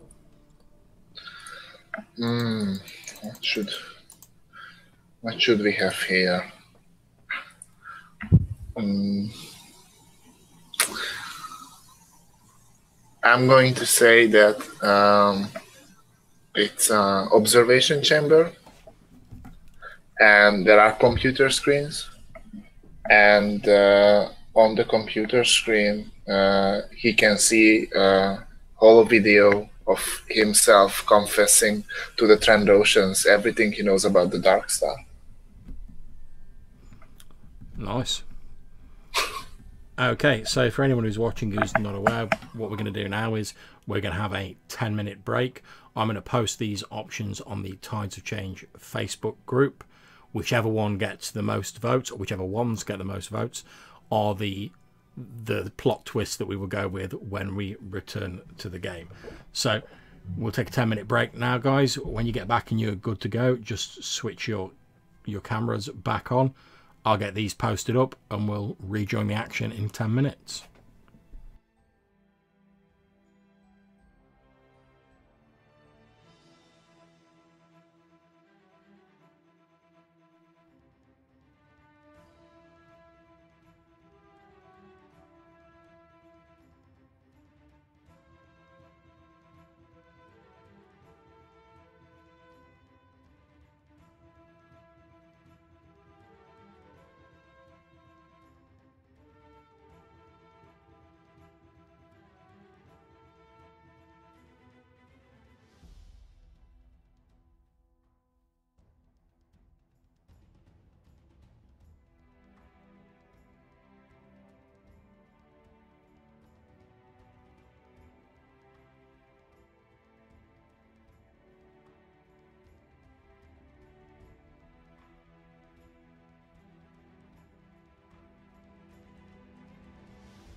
Okay, so when we get everyone back, we're good to go. Okay, I'm here.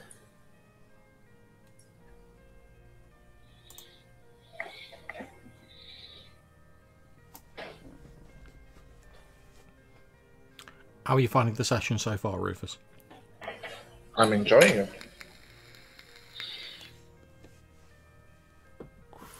I like Trandoshans. I like space battles. How can you say you like Trandoshans when you're a Wookiee, man? What's all that about? They're both cool. It's like liking Blur and Oasis at the same time. Fair.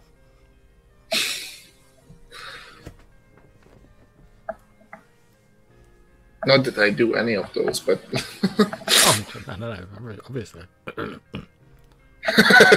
who does that? I mean,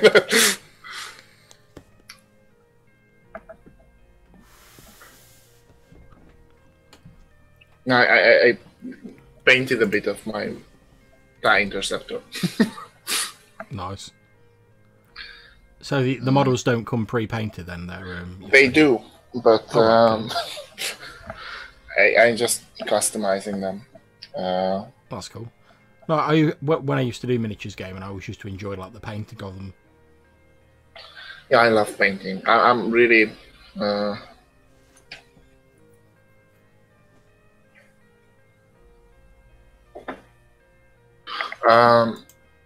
I'm worried that I'm going to run out of ships to paint, and then I have to buy new ones. It's a hard knock life, man.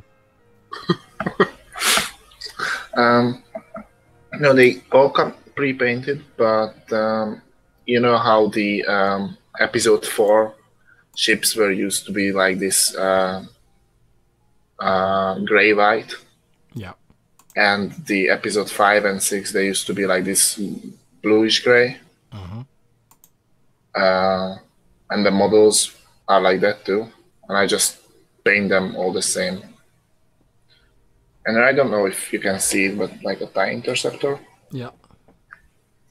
Just trying to make some light. Oh, cool, man. That's pretty cool. And the Defender.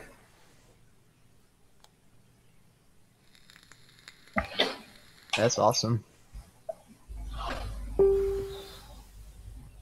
But it's mostly finished. It's just like Suntir Fel is like an Imperial ace, and on his ships he have like these notches for every rebel ship he shut down, and I just drew little lines with red for every ship I shut down with it.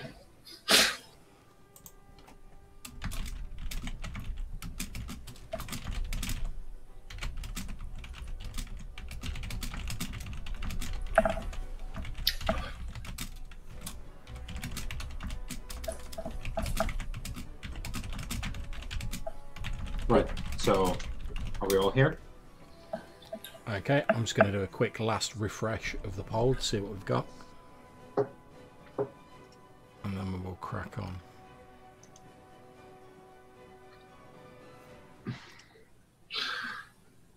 I feel really bad because whenever I say something, people usually vote on it, and it's the worst. That's it, man. It's why in like Mike Lachon's games, like every now and again, I'll just be like, "Oh yeah, I think an Imperial Star Destroyer should like turn up." Mike's just like, "We stop suggesting an Imperial fleet's going to turn up like every time we do a tide change." And I never said an Imperial Star Destroyer, but fine. Next I'm time. like, what's more Star Wars than just like some like random shadow of a Star Destroyer like falling over the scene? Okay, so if everyone's good to go, okay, Rollback.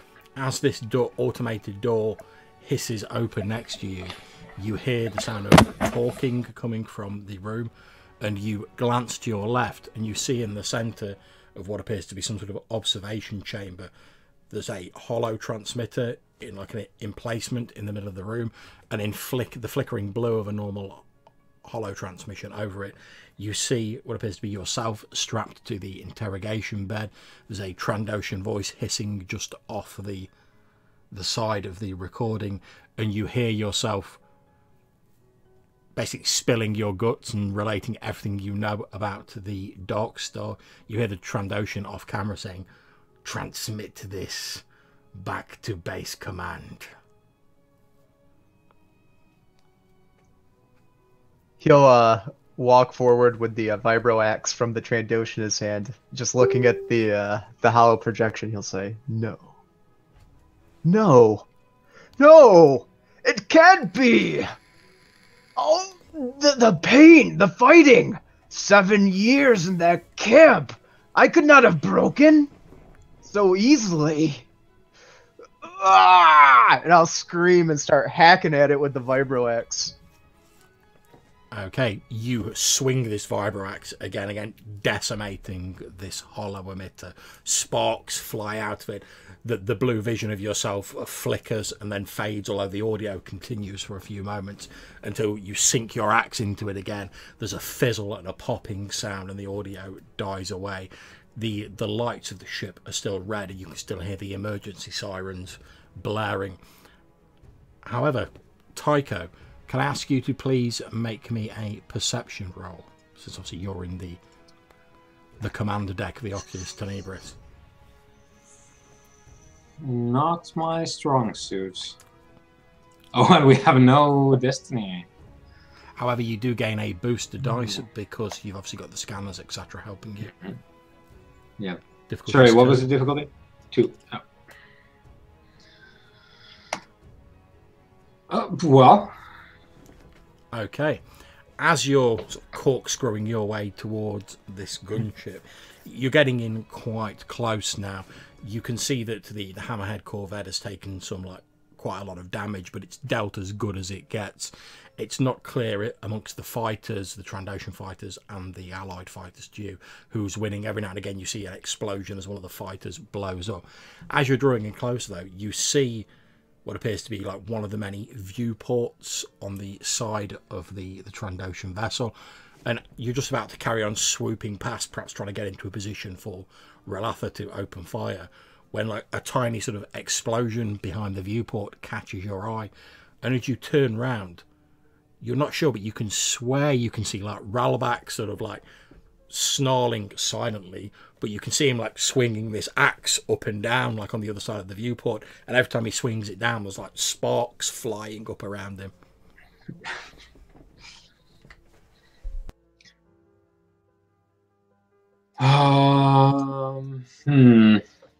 So now that we're closer, I presume that our scanners can detect and scan the ship. Indeed. Yeah.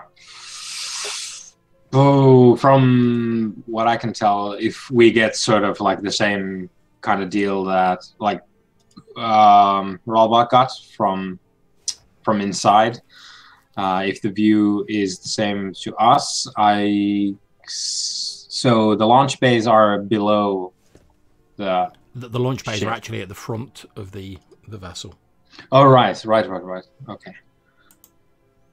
And Ralbak is where he is on the picture. Yeah, he's a bit closer to the outside now, so he's more sort of like there. Mm-hmm.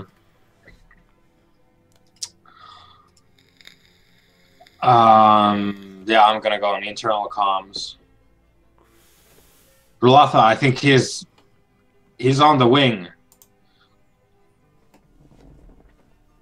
Go to the right. I'll say back in the com, where do you want me to shoot?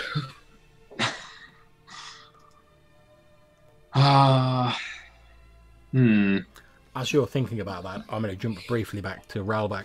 Ralbak, you finish decimating this hollow display, and as you sort of panting with the ferocity of your swings, as you look up through this viewport amidst the explosions and the laser fire of the battle going on, like some kind of legendary phoenix rising from the ashes of this space combat, you see the Oculus Tenebris sort of corkscrewing and spiraling towards the ship that you're on.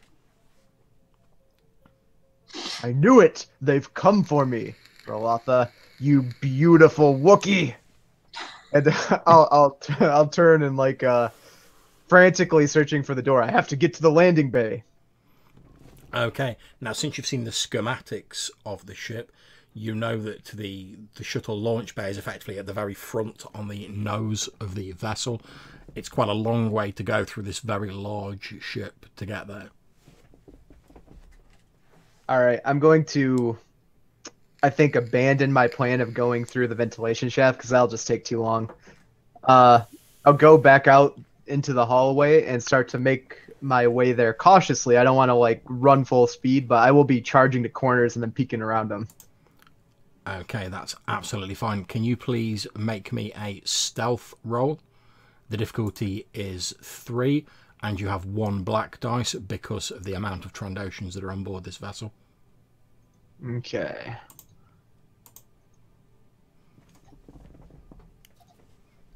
One success, 3 threat.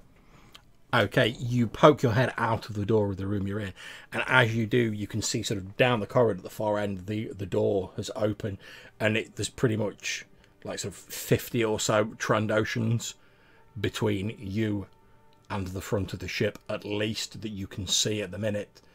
You look down at the Vibrax you're holding, and even with this impressive weapon and your Wookiee strength, you're not sure you can hack your way through all those Trandoshans. Is there oh shit. In the room we're in, is there anything other than the computer consoles? Any objects, items? It's pretty much just the machinery that feeds into the holo display. There's like a comms system, there's a computer console, there's various sort of supplementary like backup power generators, etc. Well, looks like I'm going into the ventilation shaft after all. And I'll prepare myself to charge down the hallway and try to get into the shaft. Okay, you don't have to make a roll to get into the ventilation system, that's fine. However, it's a fairly tight squeeze and you're not exactly going to be quiet, sort of like crawling down this tiny ventilation shaft that's made of metal. So again, it's going to be like another stealth roll for you to like stealth your way through the ventilation shaft past these Trandoshans to get to the front of the ship. I'll tell you now, It's going to be quite a difficult roll because obviously normally you move in a ventilation shaft, it's like dung dung dung dung dung dung dung.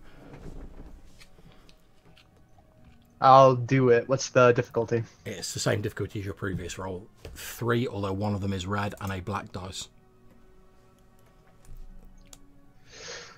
May the force be with me. Failure advantage. Okay, you get in the ventilation shaft. You've pretty much travelled like one room closer to the front of the ship.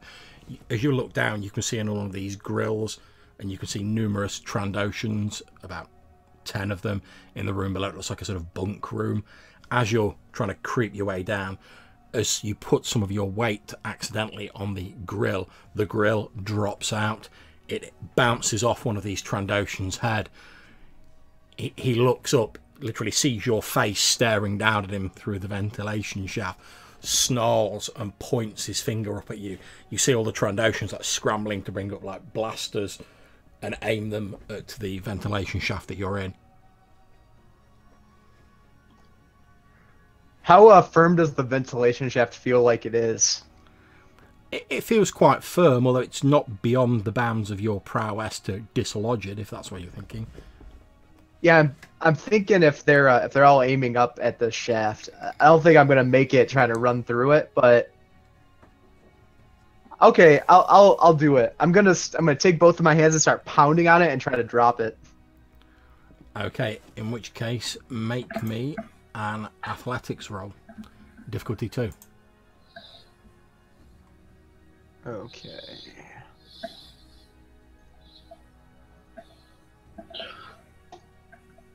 Two success, 1 advantage.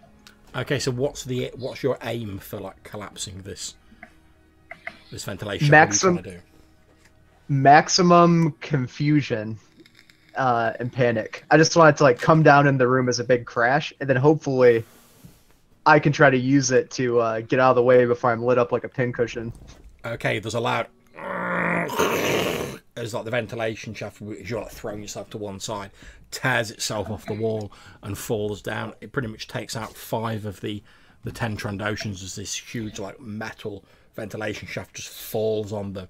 However, that still leaves 5 of them. All you can see now is as you're sort of like tearing your way out of it is this chamber you're in. It's directly next to the one you were just in. There's a doorway between the 2 of them. You can see 10 Trandoshans in front of you. They're all raising blaster rifles, pointing them at you. You're pretty much stood with your back to the door of the room you were just in. There, you can hear the of their blasters charging up. John, can I come now? Yeah, what do you want to do? In a non-sexual way. Like Tycho said that he's in the wing, and I'm sitting at the turrets and You are indeed. contemplating shooting at the wing for a very long time, and then sort of subconsciously, not this way, I hear in my head, I just start shooting at the body of the ship. And I would like to roll an attack, and if I get enough advantages, I would like to use that to knock down the guards that Ralbak is facing. Okay, make me a gunnery roll. The difficulty is going to be 3, and one of them is red. Yeah, I'm going to spend one of these dice. Absolutely fine. Yes. And I'm going to aim as well. Good plan. Well, we only live once. Wow. Okay, as the Oculus Tenebris is sort of like heading towards this vessel, you pretty much strafe your lasers across the wing and the body of the ship. Ralbak, from where you are, these Trandoshans are just lifting their rifles up to fire at you, when suddenly like the wall of the section you're in to your left just like disappears and explodes. You see like the huge blackness of space beyond, and there's this as all the atmosphere starts getting vented out. Like 3 of the Trandoshans are like and like spin off into space. You see the Oculus Tenebris, its lasers still playing across the gunship as the wall to your left just disappears, leaving just the yawning void of space beyond it. You can feel the atmosphere being vented out, so trying to suck you out into space as well. And tantalizingly, almost within reach, you can see the Oculus Tenebris. How difficult would I think it would be to run and jump across the room and try to grab the other door on the other side? It would be quite difficult because all the atmosphere is being like vented out. So you'd be sort of struggling against that force. It would be quite difficult. Not impossible, but quite difficult. Yeah, and failure probably wouldn't be very pretty. Yeah, pretty much. All right, I'll go back into the room I just came out of then and try to seal the door. Yeah, that's fine. You duck back into the room you just came out of. You press the sort of like emergency lock on the door. It locks. You immediately feel a cessation of the pressure trying to suck you out into space. On the Oculus Tenebris, you see Ralbak duck back into the room he's just left. You can see him through the viewport.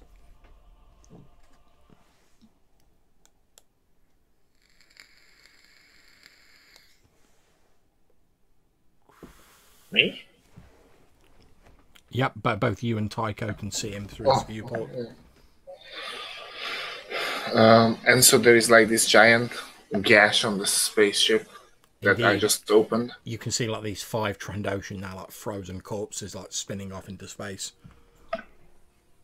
Okay, what I would shout to Tycho over the intercom that try maneuvering close to that gash with the what's it called, hatch, exit hatch of the ship, and maybe connect to it.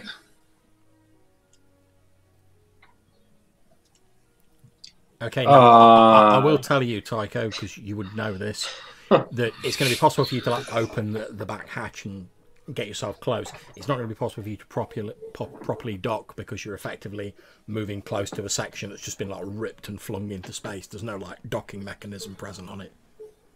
Yeah. So let's future us worry about that. Like, like the best we can do is synchronize speed with the gunship, and then open the port. And yeah, I think at this point, Tycho has a bit of a Rulatha. I believe one of your remotes is on board as well. Maybe you can use that to talk to Rulatha. Ralbak. Sorry. I can. I really can. Is my remote in the vicinity of Ralbak? You'd have to activate it to find out. You can't see it through the porthole in the room that he's in. Okay, so I grab my remote control and activate it, and trying to see from its camera where is it. Okay, you activate it, and it appears to be in some sort of storage locker. If it levitates towards the door, is it closed? Like, can it push it out? Yeah, it pushes it open. It's just like a locker where they've obviously deactivated your probe, slung it in there, and just shut the door. Cool. Then I look around on the corridor or room or whatever. Okay, it appears that it's actually now in the same room as Ralbak, 'cause it was in a locker in the interrogation room. So Ralbak, as you're stood there, you hear this boom, and a little like locker door in the wall of the chamber opens, and this little grey recon probe goes and hovers out of it. Yeah, and you actually hear Relata's voice coming through the remote. It says, Ralbak, stand close to the hatch, and when I signal open it, we'll be there. You just have to jump. If you say so, Relatha, I really don't have another choice. And I'll start running. Okay, so while Tycho is maneuvering and doing his epic thing, I go to the exit hatch of the ship and get some sort of cable and tie myself to something solid. Yeah, that's so fine. When I open the hatch, I don't fly out, and both of my hands are free, Okay. so I can catch Ralbak. Okay, so speaking of Tycho syncing the ship's movements up, Tycho, can you make me a piloting space roll? It's difficulty 2, but one of them is red. Okay. And I'll use Destiny. Right. Ooh! Not a problem. With the skills of an absolutely legendary space pilot, you perfectly synchronize your movements, and you even use your maneuvering thrusters to like effectively reverse the Oculus Tenebris up. So there's literally about 5 foot between the now open back ramp of your ship and this huge tear in the side of the Trandoshan gunship. Ralbak, what are you doing? You've seen out of the viewport of the chamber that you're in, the Oculus Tenebris like reversing up to the adjacent chamber, the one with the wall missing. Okay, when we reach the point, I take a deep breath and press the opening hatch. Oh no! Before I press the opening hatch, through my remote, I say to Ralbak that the time is now. And then I take a deep breath and open my hatch, so vacuum starts going in. Okay, so Ralbak, through the viewport, you see the sort of exit ramp on the back of the Oculus Tenebris open up, and you see Relatha, his hair being whipped around with the atmosphere pouring out of the Oculus Tenebris. He's got a large cable around his waist. You can see that's what's holding him back. He's got like his arms held out. Now's the time. I'll hit the hatch at my door and hold my breath and run and try to leap. Okay, not a problem. So again, it's going to be quite difficult because of all the atmosphere rushing out. You really want to make this athletics roll. The difficulty is 3. One of them is red.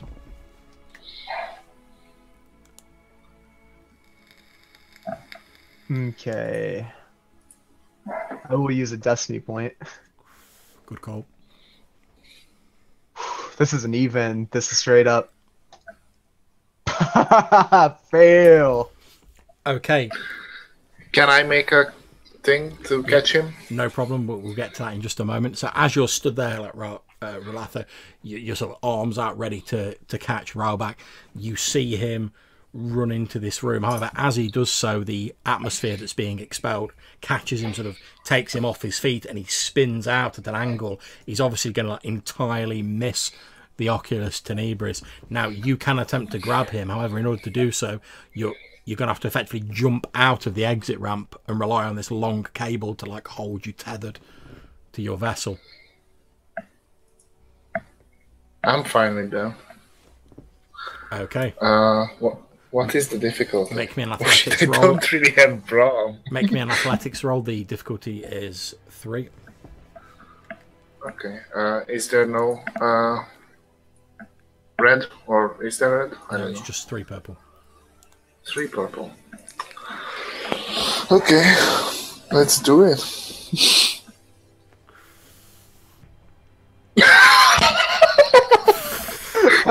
Dang. Can I narrate this? Yeah, go for it. Okay, so I jump out and I actually managed to catch Raubach. Indeed, I'm going to interject at this point to say, like, Tycho, you're like watching this on your sort of like your cameras that are on the ship, and you see Relatha, sort of this cable playing out behind him, sort of float through the blackness of space. Small ice crystals already forming on the edges of his fur, and he grabs hold of Raubach's arms. So I jump out and like my clothes grab into his arm. Blood is squirting out and escaping fast from his veins as the vacuum just sucking it out. But I jump too far, and the cord that is holding us is starting to rip off. Okay. And I basically hug him really hard, with this like bear hug, and look at the cord and look in the eyes of Raubach, and I look at this cable just tendril by tendril breaking apart. Raubach's face puffs up, and you see like his eyes just turn black, and his forehead scrunches as he looks at you, understanding what you're about to do. As you glance back, and you on the cameras, Tycho, you hear this, and the actual mechanism that the cable was coiled around tears away from the inside of your ship and hisses out into space, and you just see these 2 Wookiees like hugging together, sort of floating in the black void behind your ship. Nothing tethering them. And I suppose the ramp is open because The ramp's still like open. Relatha. You know that even under the best conditions, Wookiees being hardy creatures, they've probably got at best maybe 30 seconds if they're lucky before like the vacuum of space does its business and they're done for. Okay, boys, we have some issues here because I'm backed up, right? John, Yeah. correct me if I'm wrong, but I'm backed up as close as I can with the ship, right? Yep. However, as you're sort of looking on your display, Tycho, you're registering another figure heading towards the exit ramp, albeit quite slowly.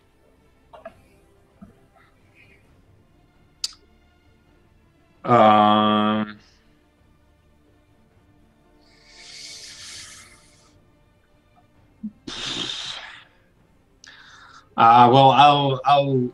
I presume we have like internal cameras Yep. on the ship. Yeah. So, quick look. Who's there? Okay, as you look in the internal cameras, you see Tin Man slowly shuffling his way towards the open exit ramp. Yeah. So internal comms. Tin Man, Sir, if you have ideas, now's the time. I'm afraid I don't have any good ones, sir. Where are you going, if I may ask? Well, far be it from me to disparage biologicals, sir, but us droids are a hardier breed. The vacuum of space doesn't affect us in the same way it affects you.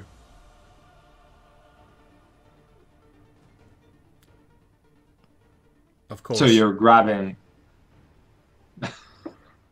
So you're going to grab your master, reel him in?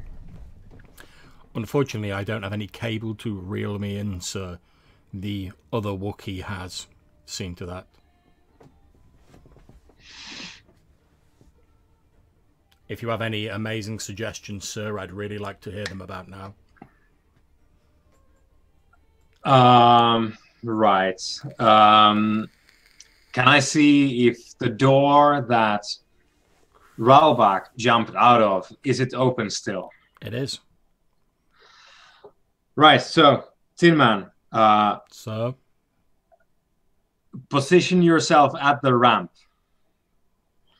in position, sir.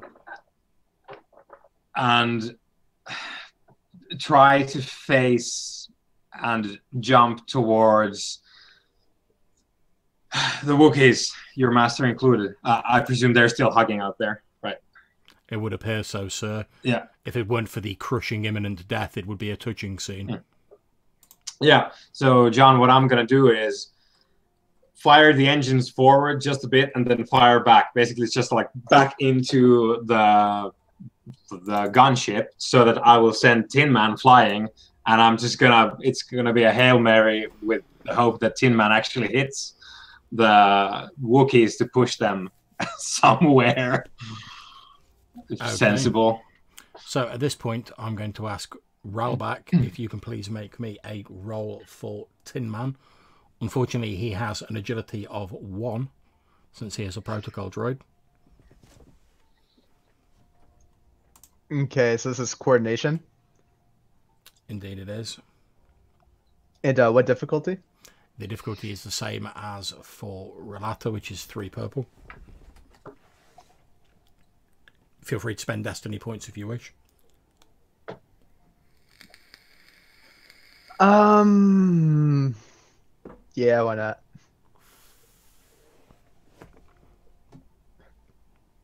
Here comes the brutality. No.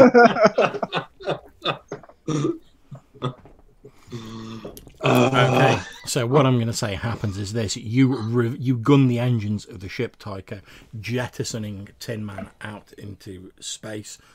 As he draws level with the 2 Wookiees, it becomes very obvious at the trajectory he's going at that he's not going to be able to push them back into the Trandoshan ship. However, as he gets level with the 2 of you Wookiees, who ice is now thick on your vision is starting to dim, he actually hits the 2 of you and he sort of pushes you a little bit back towards the Oculus Tenebris. However, as he does so, it throws his own trajectory off, and you watch as you see Tin Man spin off into the blackness of space.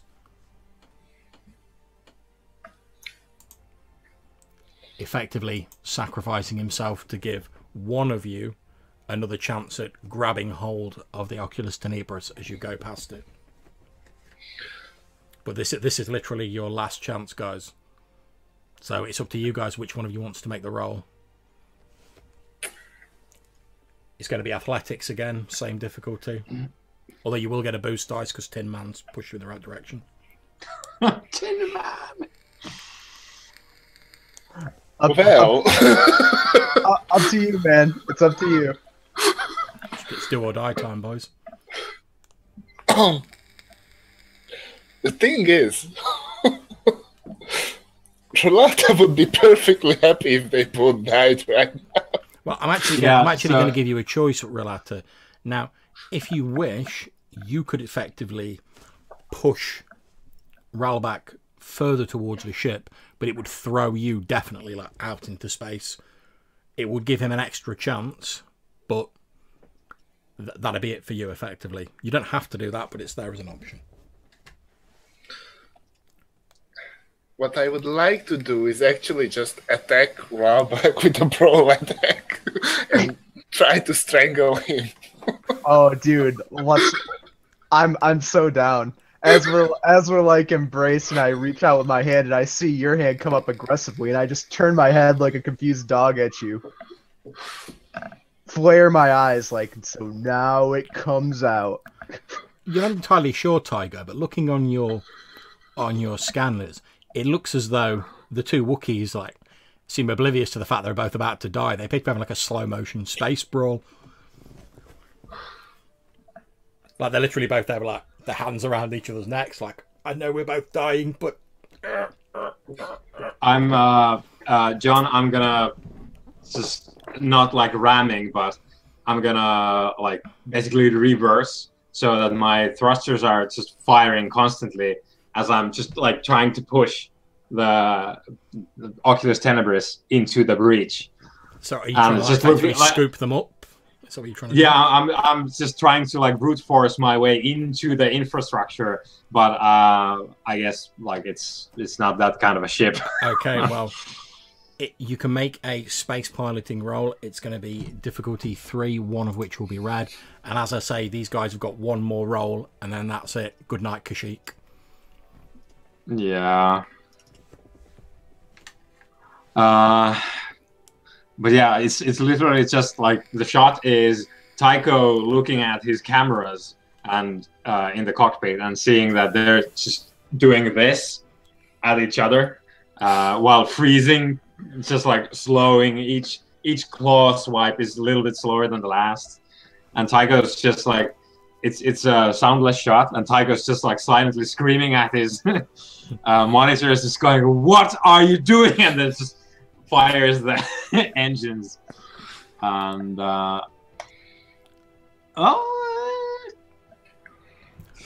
okay, so you fire the retros, Tycho. However, as these two are fighting due to the like ridiculous amounts of threats, despairs, basically everything bad that has been rolled, as they're sort of fighting, they're sort of beating on each other. They both start drifting apart. Now, with the time they've got left, you've got enough like time to scoop up one of them.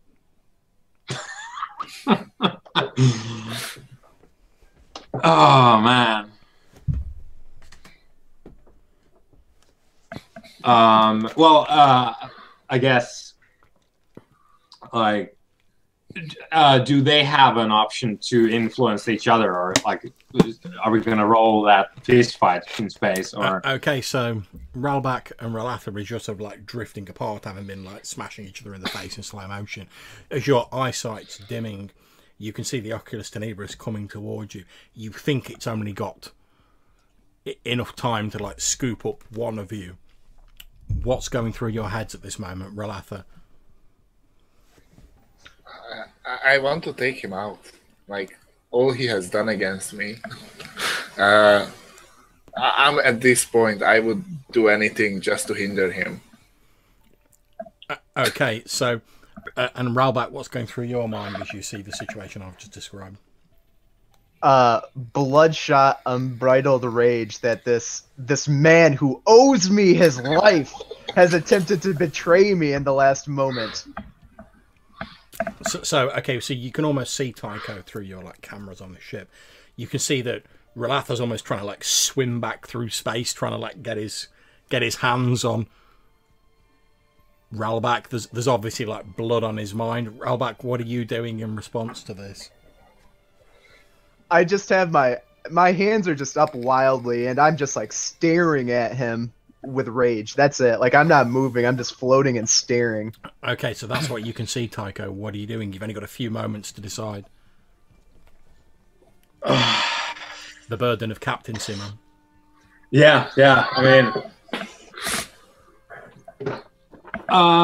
yeah. Well, I suppose this is the episode where we kind of learn about all of the characters in a fairly deep way, as someone remarked earlier that they like Tycho seems fairly calm, and I think it's fair to say that You- calm exterior is cracking a little.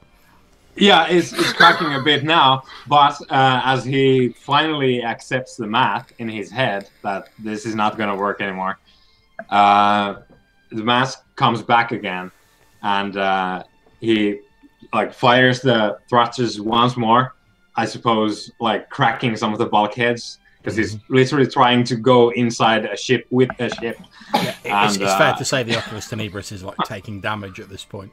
Yeah, You can hear the Yeah. grinding of metal as like the holes are like. and then he fires some of the maneuvering jets above, making the Oculus Tenebris do like just a nosedive, and at the same time he punches the control like close button for the ramp, and what he's actually trying to do is like use the ramp as a scoop to grab rollback back in to the ship.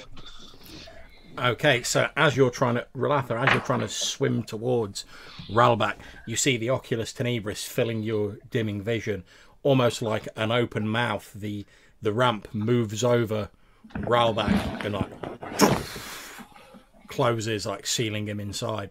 And the last thing you see as you drift off into space, slowly freezing, is the Oculus Tenebris' ramp closing and Ralbak disappearing inside.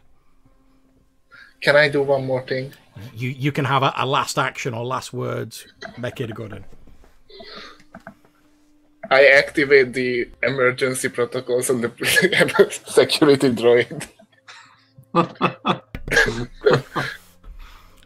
It's Okay. like, go to hell. Okay, .exe. so Ralbak, you've landed back inside the Oculus Tenebris hangar. You're obviously like as you're like taking in breath. Luckily, because you'd like ramped up the temperature on board the Oculus Tenebris, like the effects of the cold are like wearing off fairly quickly. What are you doing, Ralbak? I'll start to stand up if I can summon the strength. Okay, as you stand up, you see the remote probe sort of hover. It's still hovering nearby to you, when suddenly like a red blinking light comes on the side of it as its reserve power activates. Oh, so yeah, like in that instance when the blinking light comes on, I remember back to when I was in the probe and I was heading towards the Blood Fang and I was screwing with the remote to see if it had any like extra functions and stuff in it, and there was like that weird signature. And then I just it splices in my mind with that hateful visage of Rolotha trying to pull me into the void with him, and then it just comes together. Oh no! Okay, make me an athletics roll, difficulty 3. And you have a black dice because obviously you're not in the best of condition at the minute. Okay.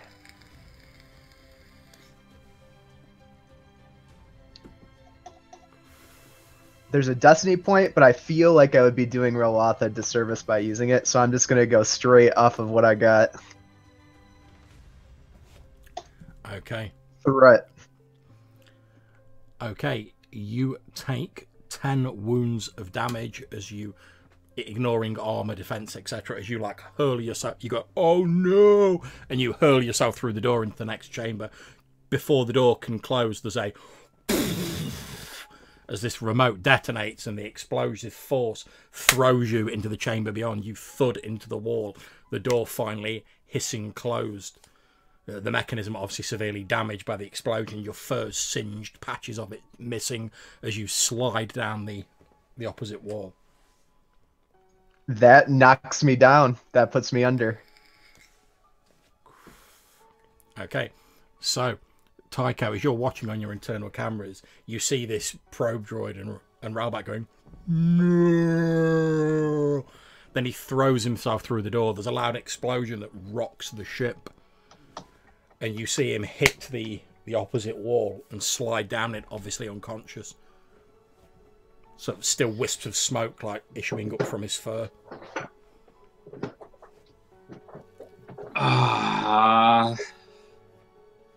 I'm gonna. Do we have like internal blast doors or something? Yeah, that's no problem. You can seal it off. Yeah, I'm just gonna like close everything, so if there's a fire, it doesn't really spread that far. And then just like gun the engines. Okay, as you're gunning the engines away, you see Obsidian Command deliver another punishing salvo of proton torpedoes to the Trandoshan gunship. Explosions are flaring all over it. Quickly looking at your readout, you can see that they've mopped up most of the fighters and they're pretty much closing for the end game on the gunship.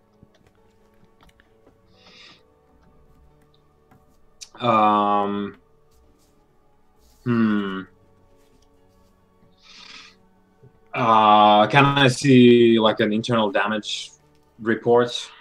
Just do a diagnostics. Okay, yeah, you can see your hull is currently at 50% capacity. So you have 10 hull points remaining. Right. And a few of your secondary systems are also sort of on the blink due to the explosion inside, but you're still space worthy. Right. And the gunship is still shooting back. Or it is shooting back, although the shooting's getting less and less as it's getting bombarded with these proton torpedoes. And now they've mopped up most of the enemy fighters. The consortium fighters have turned their attention to the gunship and they're taking out, like in sequence, the gun emplacements on it. Right. Given that they're not really focusing on us with like turbo laser fire, I'm just gonna go like put the engines on minimum, and I'm gonna try and attack their systems again with slicing.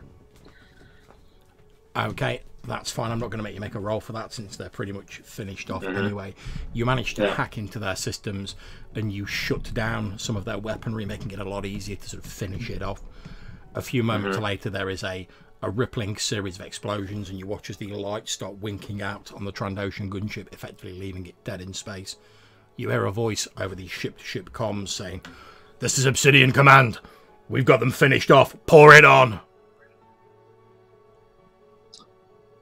Okay, and they do? Like they're trying to destroy? They pour in fire for a few more minutes. Yeah. And then seeing that the ship's not responding, the Hammerhead corvette pulls up alongside it. The fighters go in and you see they start preparing like boarding actions, obviously planning to take over this vessel. Yeah. I'm going to try and like scavenge as much data as I can from like anywhere. Just like break out a couple of like data crystal arrays and then just like hit Control-C and whoop. Okay, maybe a computer's roll difficulty 2. You get an additional boost dice because of the fact that their systems are powering down all over their ship. And as you're making that roll, we cut to the last moments of a lone Wookiee floating through space as his vision completely fades to darkness and his eyes ice over and his lungs collapse. We see that in his hand he's holding a small data pad and he's watching with the last ounce of his vision a small probe droid exploding and a Wookiee flying across a cargo bay. And as his hand slowly freezing loosens its grip on the data pad and it floats off into space, there's a slight hint of a smile on his face as he drifts away. Indeed. Yep. Okay, yeah, you've pretty much just like dumped the contents of all this Trandoshan's like computer systems into your systems. It'll take you a while to go through all the data because there's reams of it, but you've got it all. Yep. So I'm stacking my like data crystal arrays, just filling them up, and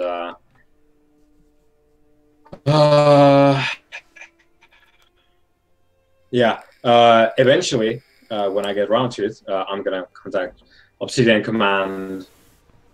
Obsidian Command, this is Oculus Tenebris, requesting medical assistance. Do you have medics on board? Yes, of course. Meet us on the gunship. The ship is ours. Good job, Oculus Tenebris. Roger that. And yeah, I suppose to the landing bay we go. Okay, so we fade the scene to black here. We fade in a couple of hours later. Working power has been restored on the Trandoshan gunship. It's now crewed by members of the consortium. Obsidian Command, this like massive Nortolan, is stood on board. You're stood on the what remains of the command deck. Ralbak, you're there. You're healed up, although you're still feeling quite tender. You're basically lying on one of those hovering med bay sort of sled things with numerous like IVs coming from you, etc. But you are conscious and healed. Tycho, yours is stood next to him. Am I capable of speaking? Yeah. Is Tycho there with me? He stood right next to you. So I'm staring up at the ceiling, my eyes bloodshot, just contemplating everything that just happened, and I realize that while Rolotha failed to kill me, he has now doomed me to a fate far, far, far worse. And I'll turn my neck cracking with pain, and I'll look at you, Tycho, and I'll say, "You have saved my life." And tradition now forces me to give you a life debt.